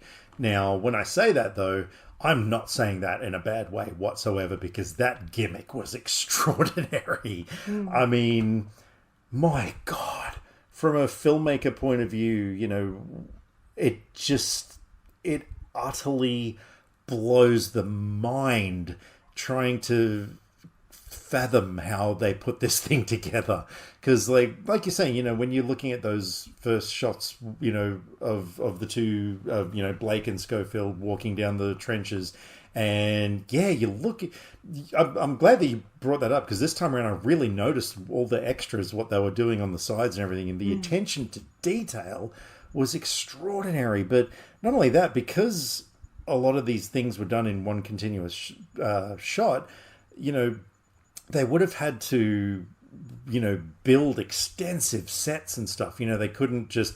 So this is what I mean. If they had shot it in a traditional way, they could have cut corners a lot or cheated Mm. a lot, that sort of thing. But, obviously this one they had to really build those, huge long trenches and stuff. So yeah, the production design in this thing was just, yeah, utterly mind blowing. So yeah, but going back to what you said about the Dunkirk thing, because that did cross my mind as well. I was like, okay, yeah, we don't really know much about these characters and stuff, but I had that same thing that I had with Dunkirk. I didn't really feel for the characters. I mean, the movie. Well, I think this movie is definitely not as intense as Dunkirk. Right. And I think that's why Dunkirk works for that because there's so much going on and it's so full on. Like, Mm. I was clenching muscles watching it because Hmm. it was so intense with what was happening. I'm not going Whereas to this ask which movie, muscles. What? Sorry, you were saying this movie? this movie was like really relaxed. Like a lot of the time they're just walking. Yeah. Oh, come on. We're talking about war movies. I know, I know. Sorry, my brain's just going to a place that, yeah. Anyway, no, I completely agree. There are times. I even had a note this time around where I said the dialogue is a little boring, but that was early on in the film, and then I realized later on that it did that intentionally to kind of, calm yourself before things started getting more tense. But yeah, there's things that we're going to talk about in the spoiler section for this film, definitely. But there were just certain things that happen in the story that I kind of thought to myself, I should feel a bit more for this character and what they're going through and what's happening right now, but I didn't. And yeah, I think that's because the characters were just there to serve a purpose. But that being said, I think in that respect, it was almost like the main character of the film was the mission. You know what I mean? Because there's like the race against time, there's the stakes. I mean, 1,600 people's lives were at risk, for these people to carry this, to get this message there. So I thought the actual mission was far more engaging than the characters themselves. But is that the point, though? Well, yeah, possibly. Because, I mean, that's kind of the thing with Dunkirk is... Right. Well, I think that it doesn't matter who they are because it's what's happening and what they're going through is the story being told, which is why it doesn't matter who they left behind and all of... Because everyone's left someone behind that's there. Yeah. And, yeah, but I think that's the thing is Dunkirk's really stepped up in what's going on. So I just feel like you don't really have time to think about that much, whereas 1917 is quite laid back for a lot of it. Yeah. So, but that's what I mean. I think the film relies a lot on the gimmick because there's there are a lot of cool scenes in the film. Of course, the bit where sort of near the end where he stumbles into that broken down building and confronts the German guy, and there's the drunken guy in the background who's sort of coming in.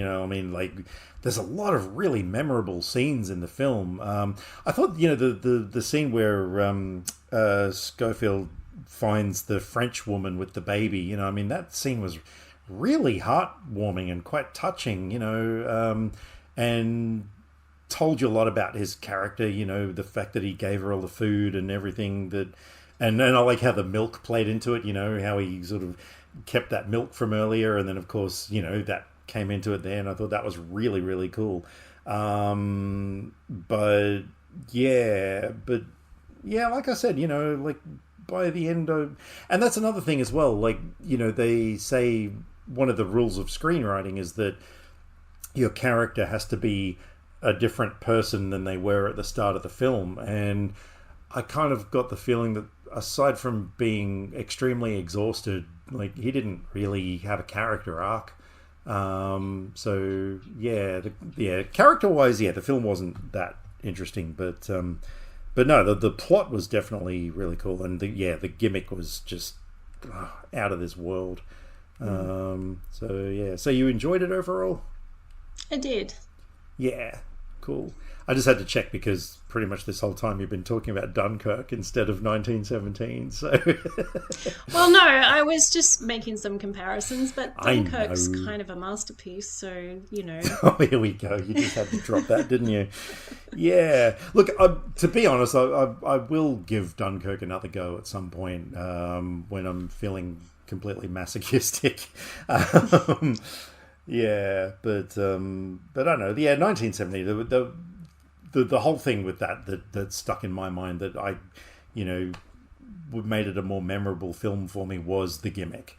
And it's impossible not to talk about the film without heavily focusing on that gimmick because that was really what set it apart. It is an interesting thing. But yeah, I thought it was interesting. Two interesting cast things. Andrew Scott is in it.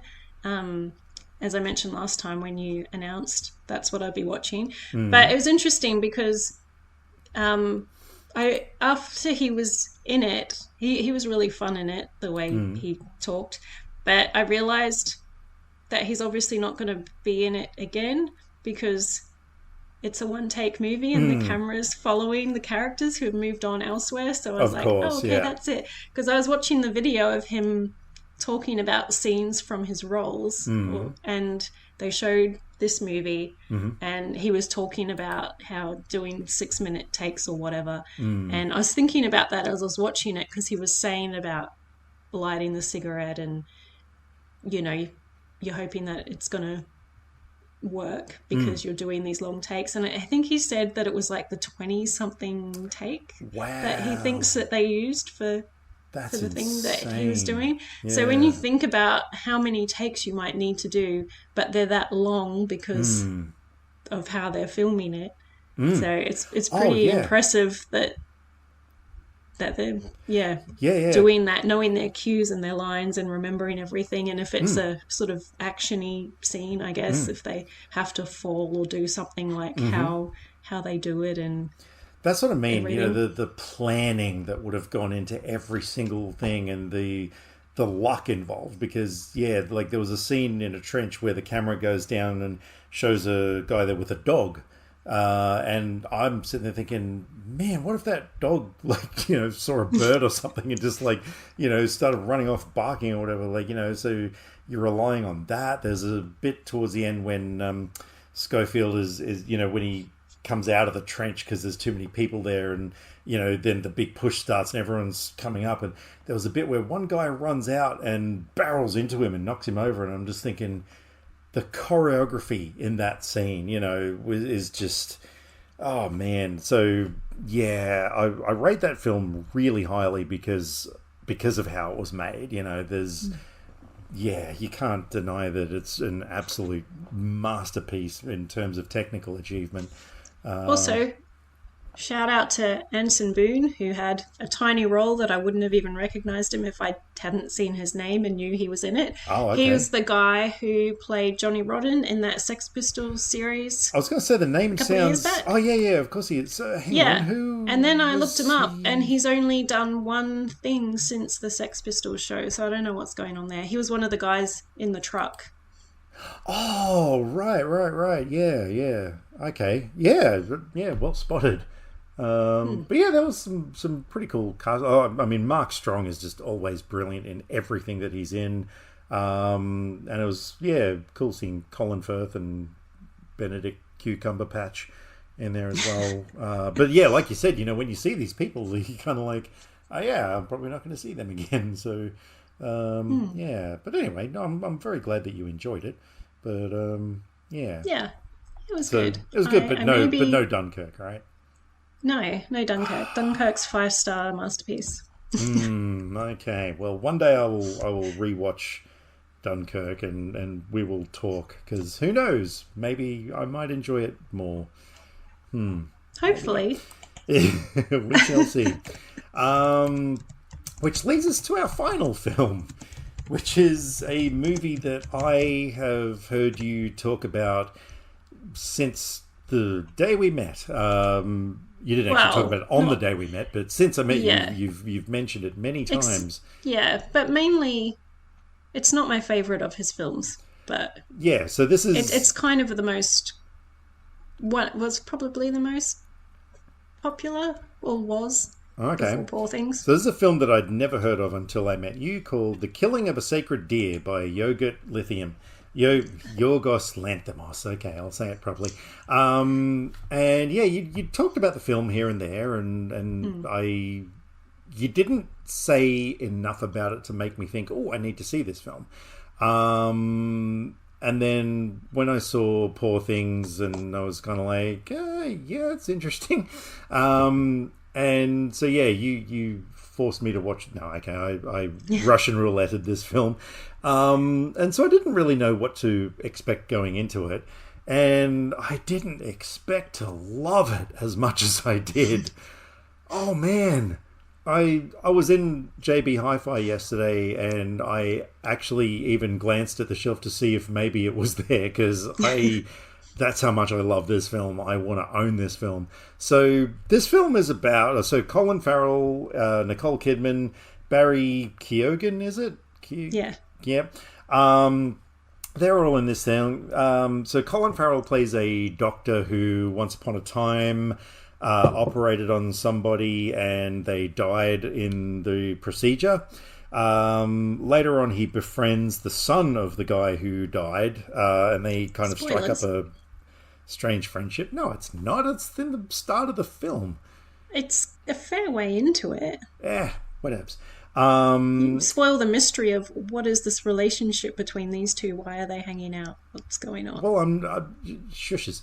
Um, anyway, yeah. So bizarre things start happening to this doctor's family, and he's kind of left with a ultimatum to make, and it kind of turns into a bit of a revenge thing, and it's a kind of film that leaves you with questions until you start really thinking about it, and then you just accept that things happened in the film.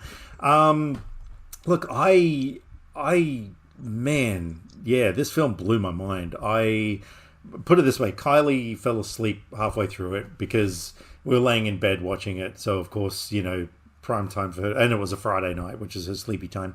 But then the next day she was like, "Oh, I'm going to watch the second half again. Did you want to watch it with me?" I was like, "Oh my god, yes!" Like I couldn't wait to see more of it again. So yeah, I've got to talk about Barry Keoghan. My fucking god, that dude was so perfectly cast in this role as this.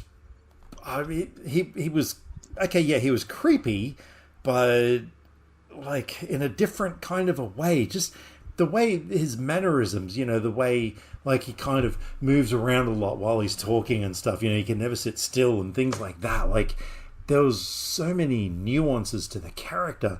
And okay, this is the film that I barely took any notes because I started writing notes, but then I was so drawn into the film that I couldn't write. I was just there. I started talking about how interesting it was that there is the most mundane, banal dialogue that I've ever heard in a film.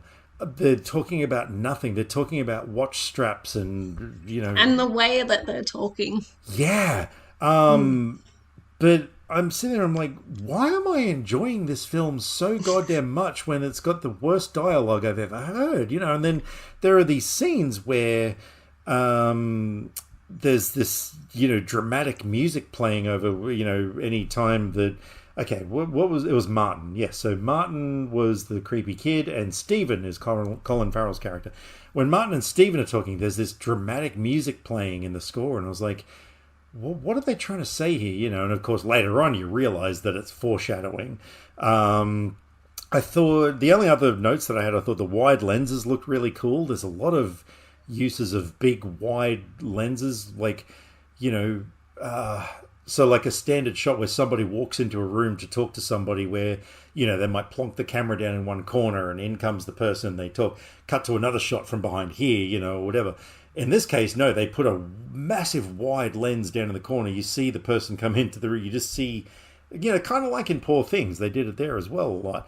And the camera moved a lot. This movie had so much energy. I always think that moving the camera around in a film adds energy to that was from the Robert Rodriguez School of Cinematography. And they made zooms work. I don't know if you're aware of this, but zooms are actually frowned upon in filmmaking. You are supposed to put your camera on a dolly track and, push the camera forward. You don't, zooming is lazy. But Yogurt really made the zooms work in this. So yeah, I thought the cinematography looked really, really cool. Yeah, so tell me your thoughts on this, because I know we've talked about it before, but I probably didn't really pay much attention because I didn't know what the film was really. Yeah, well, this was was it the oh, it might have been the second. I may have seen The Lobster first. Mm-hmm. I can't remember, but yeah. So this was early on. and I hadn't seen it for since that first time, so I'd actually forgotten a lot of details in it. I Hmm. actually thought when sort of stuff starts happening, I thought that it happened quicker than it did. It's actually like Right. about halfway through before like things kick off a lot. Hmm. So that was interesting. But yeah, it was good. I remember the first time I watched it just being amazed. It was the first time I had encountered dialogue spoken in that way. Mm. And it was Yeah. kind of like it's Colin Farrell and Nicole Kidman. So you got two of these top actors, but then they're speaking like that. It's Mm. just, it was really weird, but they got used to it. Hmm. And but yeah, it's just really interesting because yeah, you don't know what's going to happen or where it's going, Mm. especially if you go into it not knowing what you just said. Hmm. And so then little bits are revealed as it goes along, and you Mm. work out what's going on and the whole kind of awkwardness of the situation and Mm. stuff. But Yeah. yeah, I Yeah. thought the daughter was a bit weird. Yeah. Oh yeah. Look, everybody was weird. Yeah, well, I yeah, but it's just interesting because you kind of at times feel like you just, yeah, Mm. character motivations and things Yeah. and and Um. what's going on. And it was the kind of film that got me researching because, of course, the title comes from a Greek tragedy that was written by, was it Euripides, or someone, somebody with a weird name, and yeah, they even mentioned that particular tragedy in the film when Stephen goes to the teacher to find out which of his kids, is the better of the two, and one of them mentions how the daughter Kim had written an essay on that Greek tragedy, and I thought, oh, okay, like that's kind of cool that they actually even referenced it in the film. So yeah, it got me, looking up things like that, but it really got me researching because I got to the end of the film and I was like, okay, did I miss something? And so, I went online to kind of look at people's opinions so I could, formulate my own. But I actually read a transcript of an interview with Yogurt, and he was saying that no, there is no definitive explanation for the things happening. Like, it's just, and you kind of think, okay, like, yeah, I get it. It's like a David Lynch kind of a thing, where fantasy stuff just happens, for the sake of the story, and you just go along with it. And I was like, okay, like, I dig it. Yeah, but yeah, no, I absolutely loved the film. There's going to be a lot more that we can talk about in the spoiler section because Mm. it's the sort of thing that, yeah, I'm very wary that there's, yeah, a lot of things that are best left as a surprise because, I mean, yeah, I didn't know anything about the film, before I sat down and watched it. I Yeah, mean, well, even like the synopsis on Letterboxd is very vague, yeah, yeah, yeah. which is I good. I do agree with a lot of the people who ranted in the comments section about got through the whole thing and there wasn't a single deer in the whole thing. One star. That's it. Or whatever. Like, yeah. Don't go into this thinking that you are going to see a deer or a sacred one that is being killed. It is not going to happen.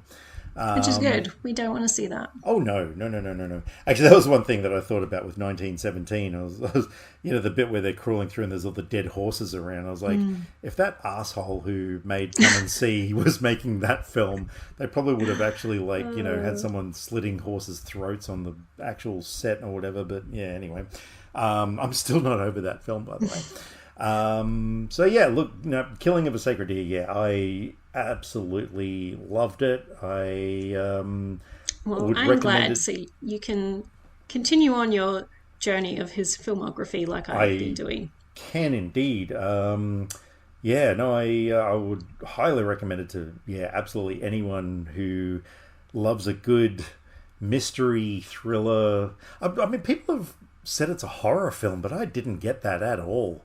I Yeah, that wasn't a horror film I to me. think I know why, but I can't really say anything until the spoiler section. We'll talk more then, but yeah, no. If you're after a good sort of a mystery thriller with bizarre characters and even more bizarre dialogue, if you want to find out how a conversation about watch straps can actually be interesting, this is the film for you. Yeah, no, I would highly recommend it. It's yeah, but like I said, if you see this film and you have questions afterwards, just let those questions go and just accept what you have seen because yeah, there's not going to be answers for it. So yeah, no, I'm very very happy that I watched that film. So yes, thank you for another cracking recommendation. Glad you liked it. Awesome. All right. Well, so we've got a film picked for next week, well, next fortnight.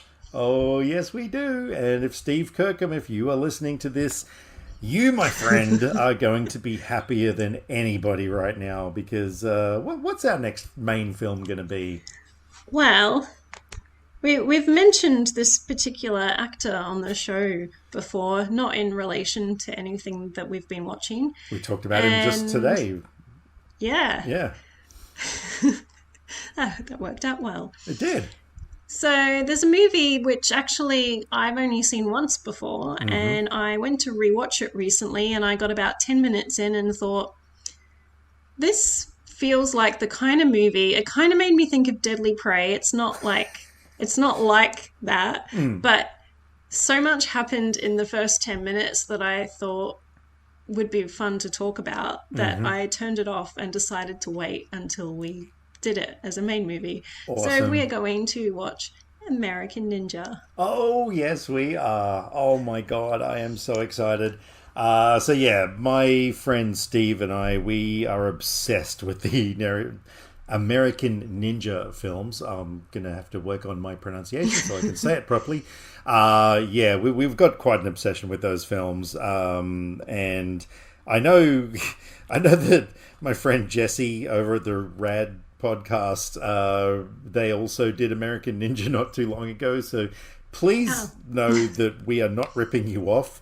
I actually let Frankie choose a movie, and she was like, "Oh, what about American Ninja?" And she didn't realize that you had done that. So, Jesse, if you're listening, we are not ripping you off. But yeah, no, absolutely cannot wait to rewatch this film. I mean, ninjas with lasers, like, you know, that's it. Like, just they should have just called the film "Ninjas with Lasers," and that would have been like, and even in the first 10 minutes, I got to revisit, like, Michael Dudikoff is hmm possibly the best anyone's looked in a uniform. Like, something about that uniform that just actually made me notice that when I watched it, which you don't normally notice uniforms, but I don't know, it was just like perfectly tailored or something that it just you actually could stood out.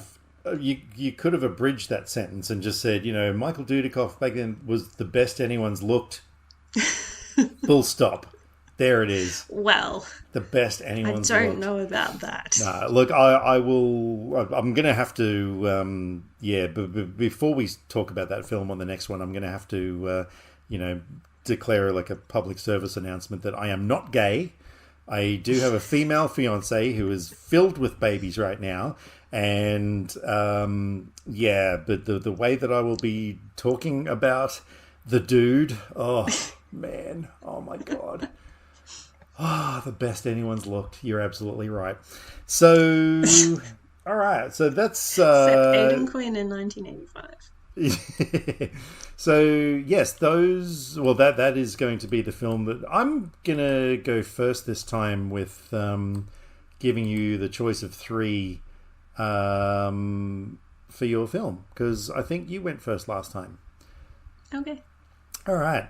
So, for your choice of a movie to watch, and oh my god, honestly, I do not care which one you pick because, yeah, I'm the same with mine. yeah. I've got one that is an absolute guilty pleasure film, one that I haven't actually seen in a million years, but it turns out it's actually quite widely acclaimed. And another one that I actually thought was a really good movie, but it has the same Rotten Tomatoes score as the guilty pleasure shit film. So go figure.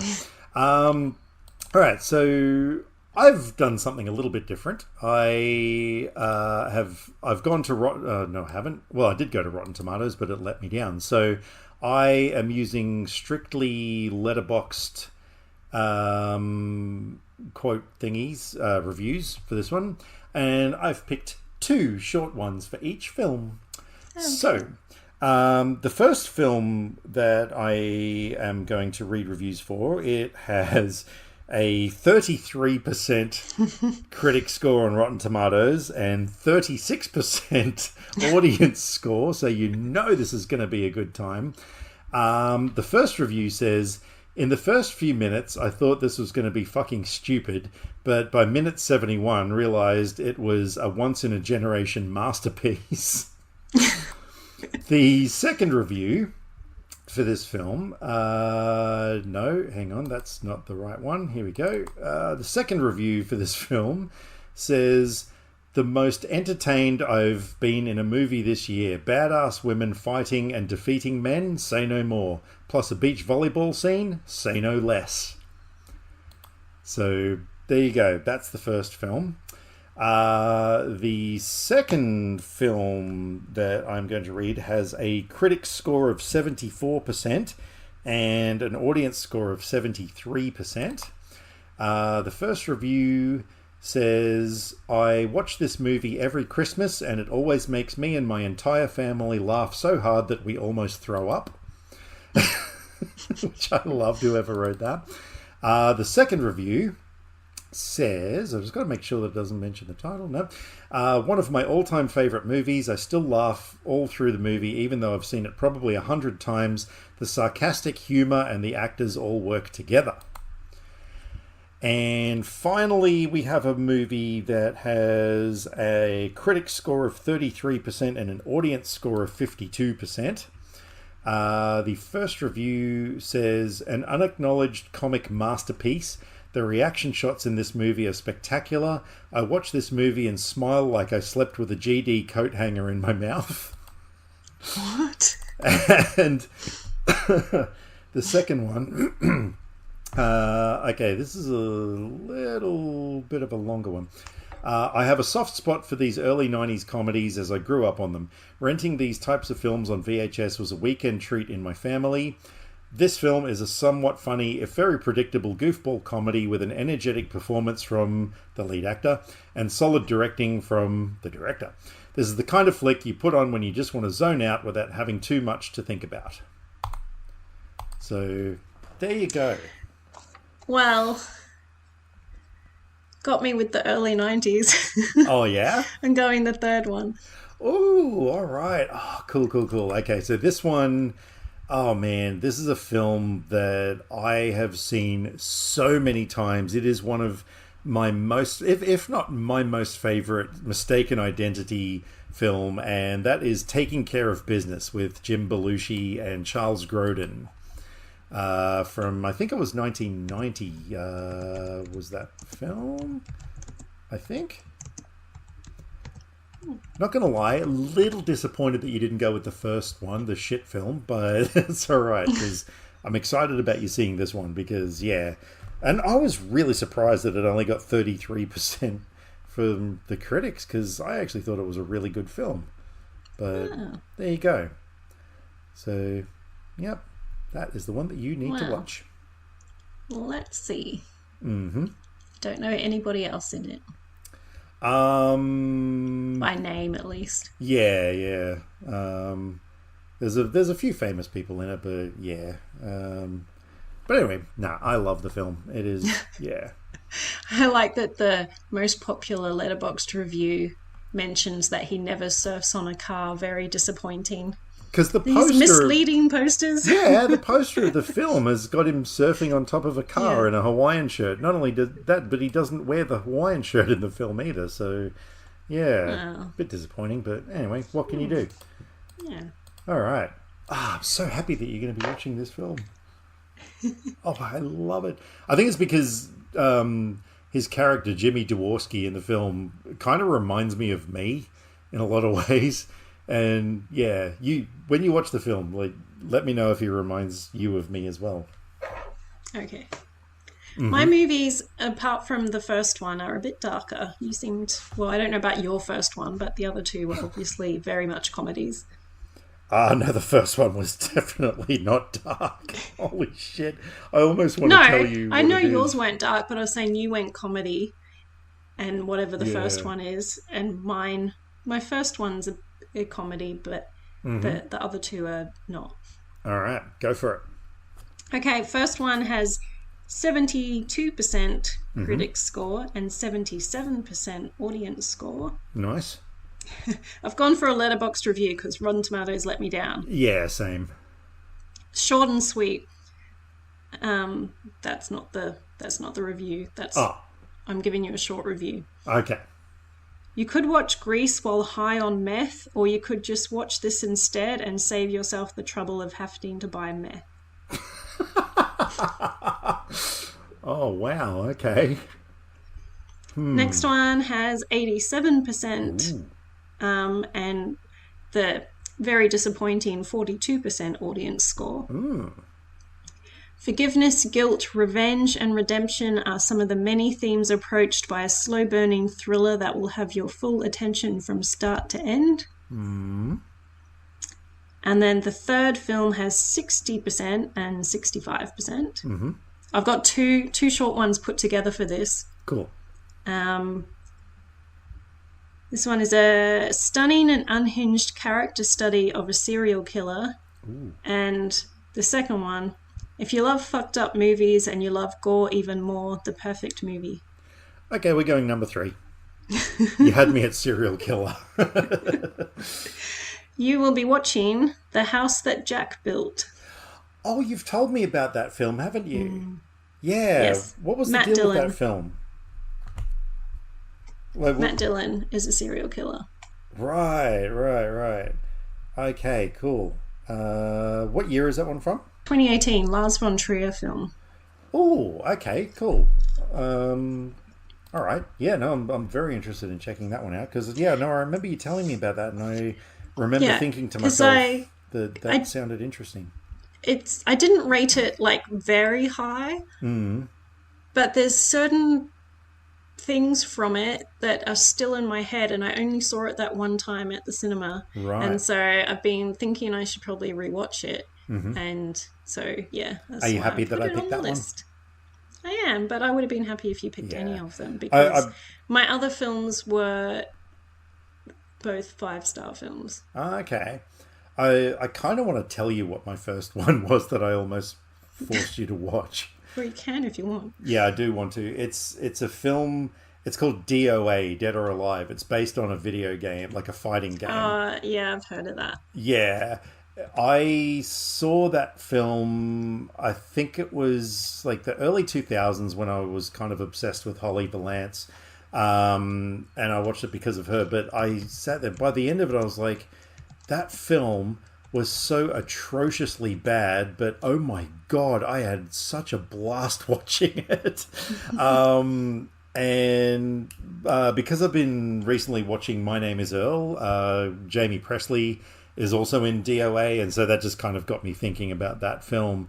And yeah, it was actually a lot of fun reading the some of the letterbox reviews of that film because there are of course people who are proclaiming it as like the absolute freaking greatest martial arts film ever made and all of this sort of stuff. But yeah, it's an interesting film. Let's just put it that way. Yeah.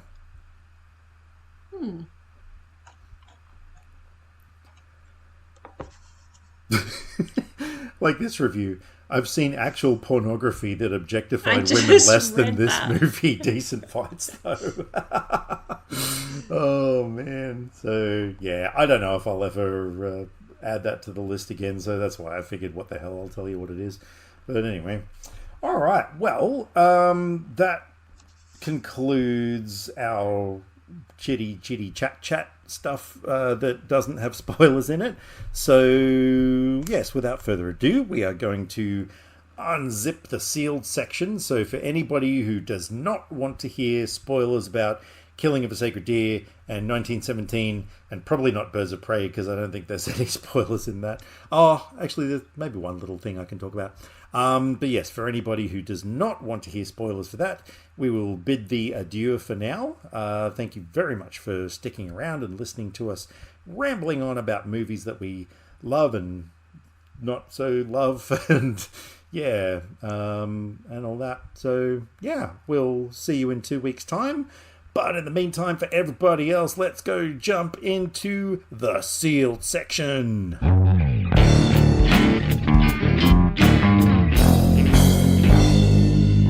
Okay, so was there any Birds of Prey stuff you wanted to talk about? Because I probably wouldn't mind mentioning just how fucking awesome Black Mask's death was. I love that last scene where Harley Quinn's only got one bullet in the gun, and she thinks she's shot him, but it was a statue because of all the mist and everything. And then, of course, Cassandra Cain, says the thing about the line about stealing something, and I stole your ring, and it pops the grenade ring off and everything. And it's just the way that after he's staggering back, Harley comes up, does that flip, kicks him into the water, and as he's going off the pier, just explodes into a million pieces. Man, that is so over the top, but it really suited the film. But also funny too when she missed him and he was like, "Oh, that's embarrassing." Yeah, exactly. And that was another thing as well that I didn't touch on before. I guess maybe it's sort of spoilerish, but there's a line in the film that I just think defines her character so much, and is the reason I love her character so much, is after Zaz was going to slice Cassandra open and everything, and what is it, Huntress comes in and kills him, and they're all sort of wondering what to do and everything, and then Cassandra comes out with a gun, and she's aiming at everybody, and she says to Harley, like, and you were going to sell me out and stuff. And the way that Harley says that line, like, I guess I'm just a terrible person. Because that's what I love about that character. She's a good person, but she does do terrible things, but not for what. No, it's just what. She's not a terrible person. She just does all these terrible things. But I mean, she did it to save her own neck, and let's face it, many of us would possibly do the exact same thing, if we... Oh, yeah, but, I mean, not just that. It's, all the things that she would have done previously. It was way more terrible in that story I was talking about, Behind Blue Eyes, because there was the whole thing, the little girl in that, she... I think the code that was in the diamond in Birds of Prey was in this girl's retina, and there was... I'm kind of sketchy on the details right now because it's been a long time since I read it, but basically Harley had a choice between either getting an absolute fortune of like millions of dollars or whatever, or saving this girl in time, getting her eye surgery and stuff. And then you're sort of wondering what her decision was, and then you turn the page and it's like months later or whatever, and you see the girl walking through a park with dark glasses and a white cane, and you're like, oh, wow, Harley actually took the money. It's like, holy shit. But then you sort of think to yourself, like, oh, I'd never do that. But then it's like, wait a minute.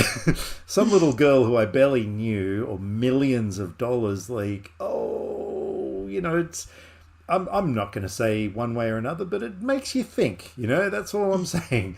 And yeah, I thought that line in the film really typified the character, yeah, and I also love in that scene the way that, she's like stabbing Zaz with the needle, with her, barely unparalyzed arm, and then someone bursts in or whatever. I think it was Montoya bursts in or whatever, and, it says to everyone, freeze, and she's sort of sitting there and just does one last little stab, just off the side kind of thing. That just cracks me up every time. But anyway, those are the only things I got. I don't really have anything spoilerish about that film. But moving on to 1917, how did you feel about Blake's death? Was that a complete surprise to you? No, because it's a war movie with two people. I knew one of them was going to die. Oh, You okay. can't have two people survive till the end. They don't do that in movies anymore. Right, right. I didn't look at it So I that way. figured one would. It surprised me when it happened, Hmm. Hmm. but I figured one of them was going to die. Right, right. I hadn't really looked into it to see who the sort of main, Mm. on posters or anything like that. So I Yeah, didn't know sure. who was meant to be the main one. It was a surprise for me because I thought if either of them are going to die, I would have thought it would have been Schofield because, Blake's whole point was to get to his brother and stuff. And yeah. Oh, that's probably why you should have Oh, realized he yeah. was going to die. True, true. But yeah, that was actually there was one note that I did write down that I will bring up now because even though it's not really a spoiler, I just forgot to talk about it. But did you get the impression? I certainly did that even though the film was done in supposedly one continuous shot or whatever, I didn't really feel like it was real time though because you think about what happened in that first hour of the film and you sort of then think like that would have taken several hours over the course of a day. So it was kind of interesting. Did you sort of feel that at all? Like, did that occur to you? I didn't really think about it.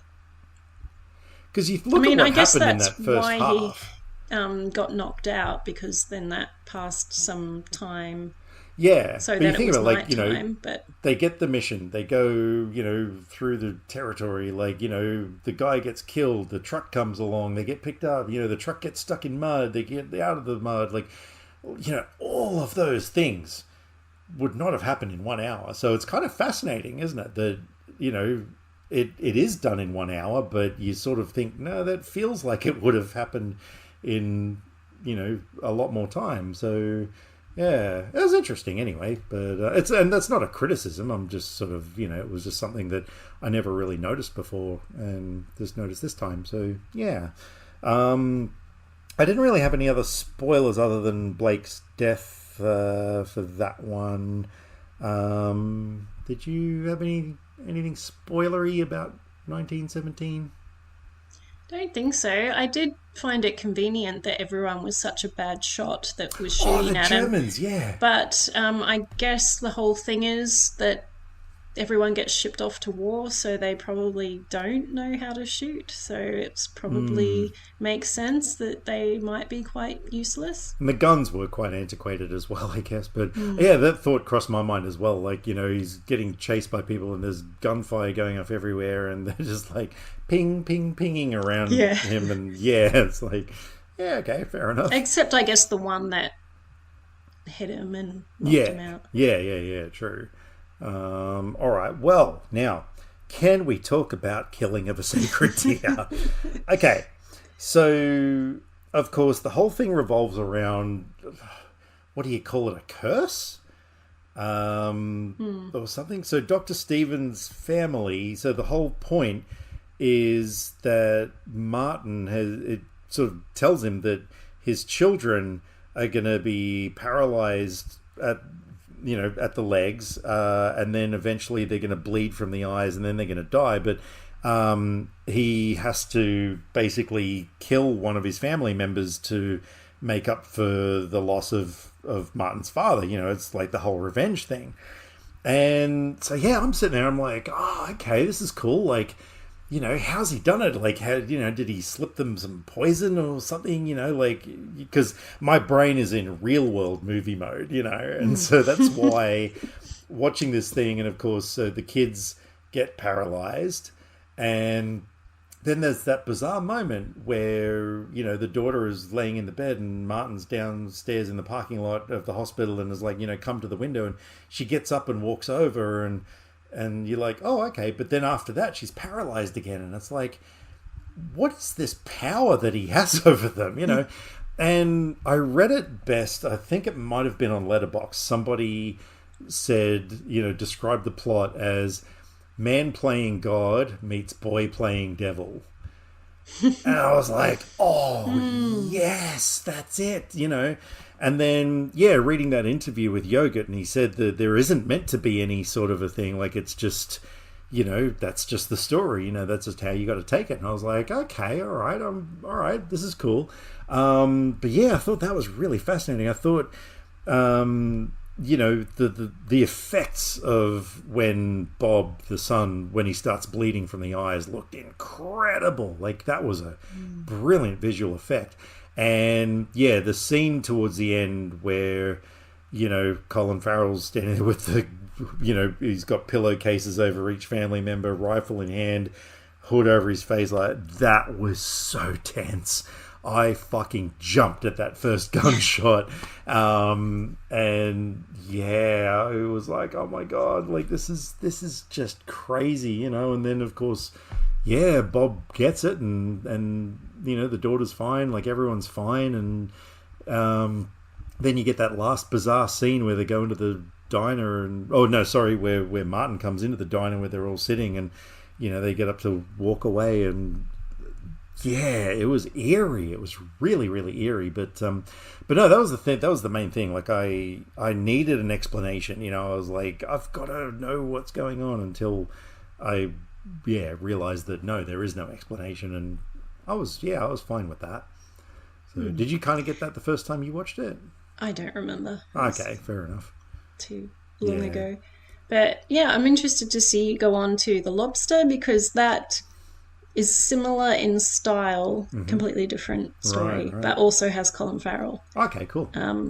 I think I have to rewatch, because all his movies, well, apart from this one now, I've only seen the one time. And I saw The Favourite at the cinema because I had seen Killing of a Sacred Deer and The Lobster before then. And I think The Lobster might be my favourite. Right. But I have to rewatch. It's either that or The Favourite. But yeah, and then Dogtooth is my least favourite. Okay.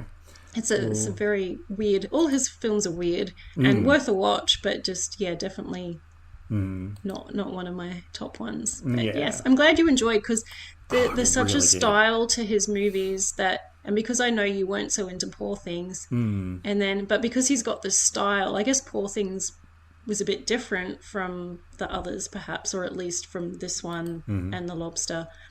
So I wasn't sure if you'd be into that style or what. Yeah.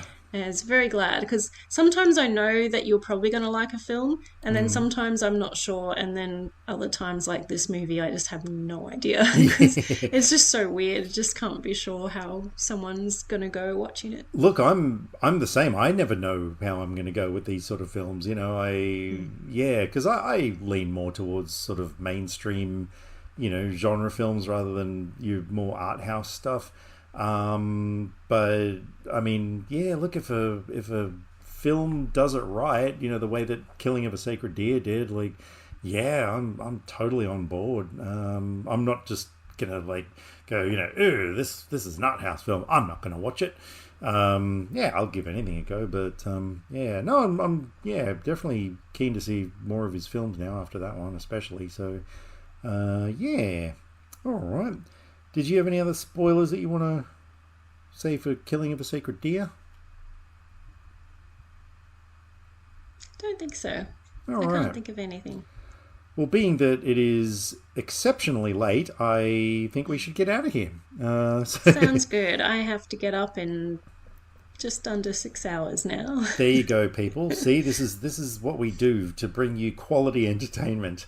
Or, the second best thing, which is our podcast.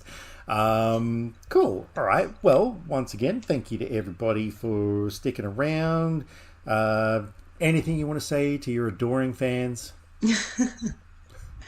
Just please watch many movies and have a good time with them. There you go. Alrighty. Well, so tune in for the next one when we discuss the masterpiece that is American Ninja, The House That Jack Built, and Taking Care of Business. Oh my God, that is going to be a lot of words to put on the thumbnail for the... wow, yeah. All right, that's okay, I can do it. All right, yes, stay safe, everybody. Watch lots of movies, and we will rock you. No, we will see you next time. Bye for now.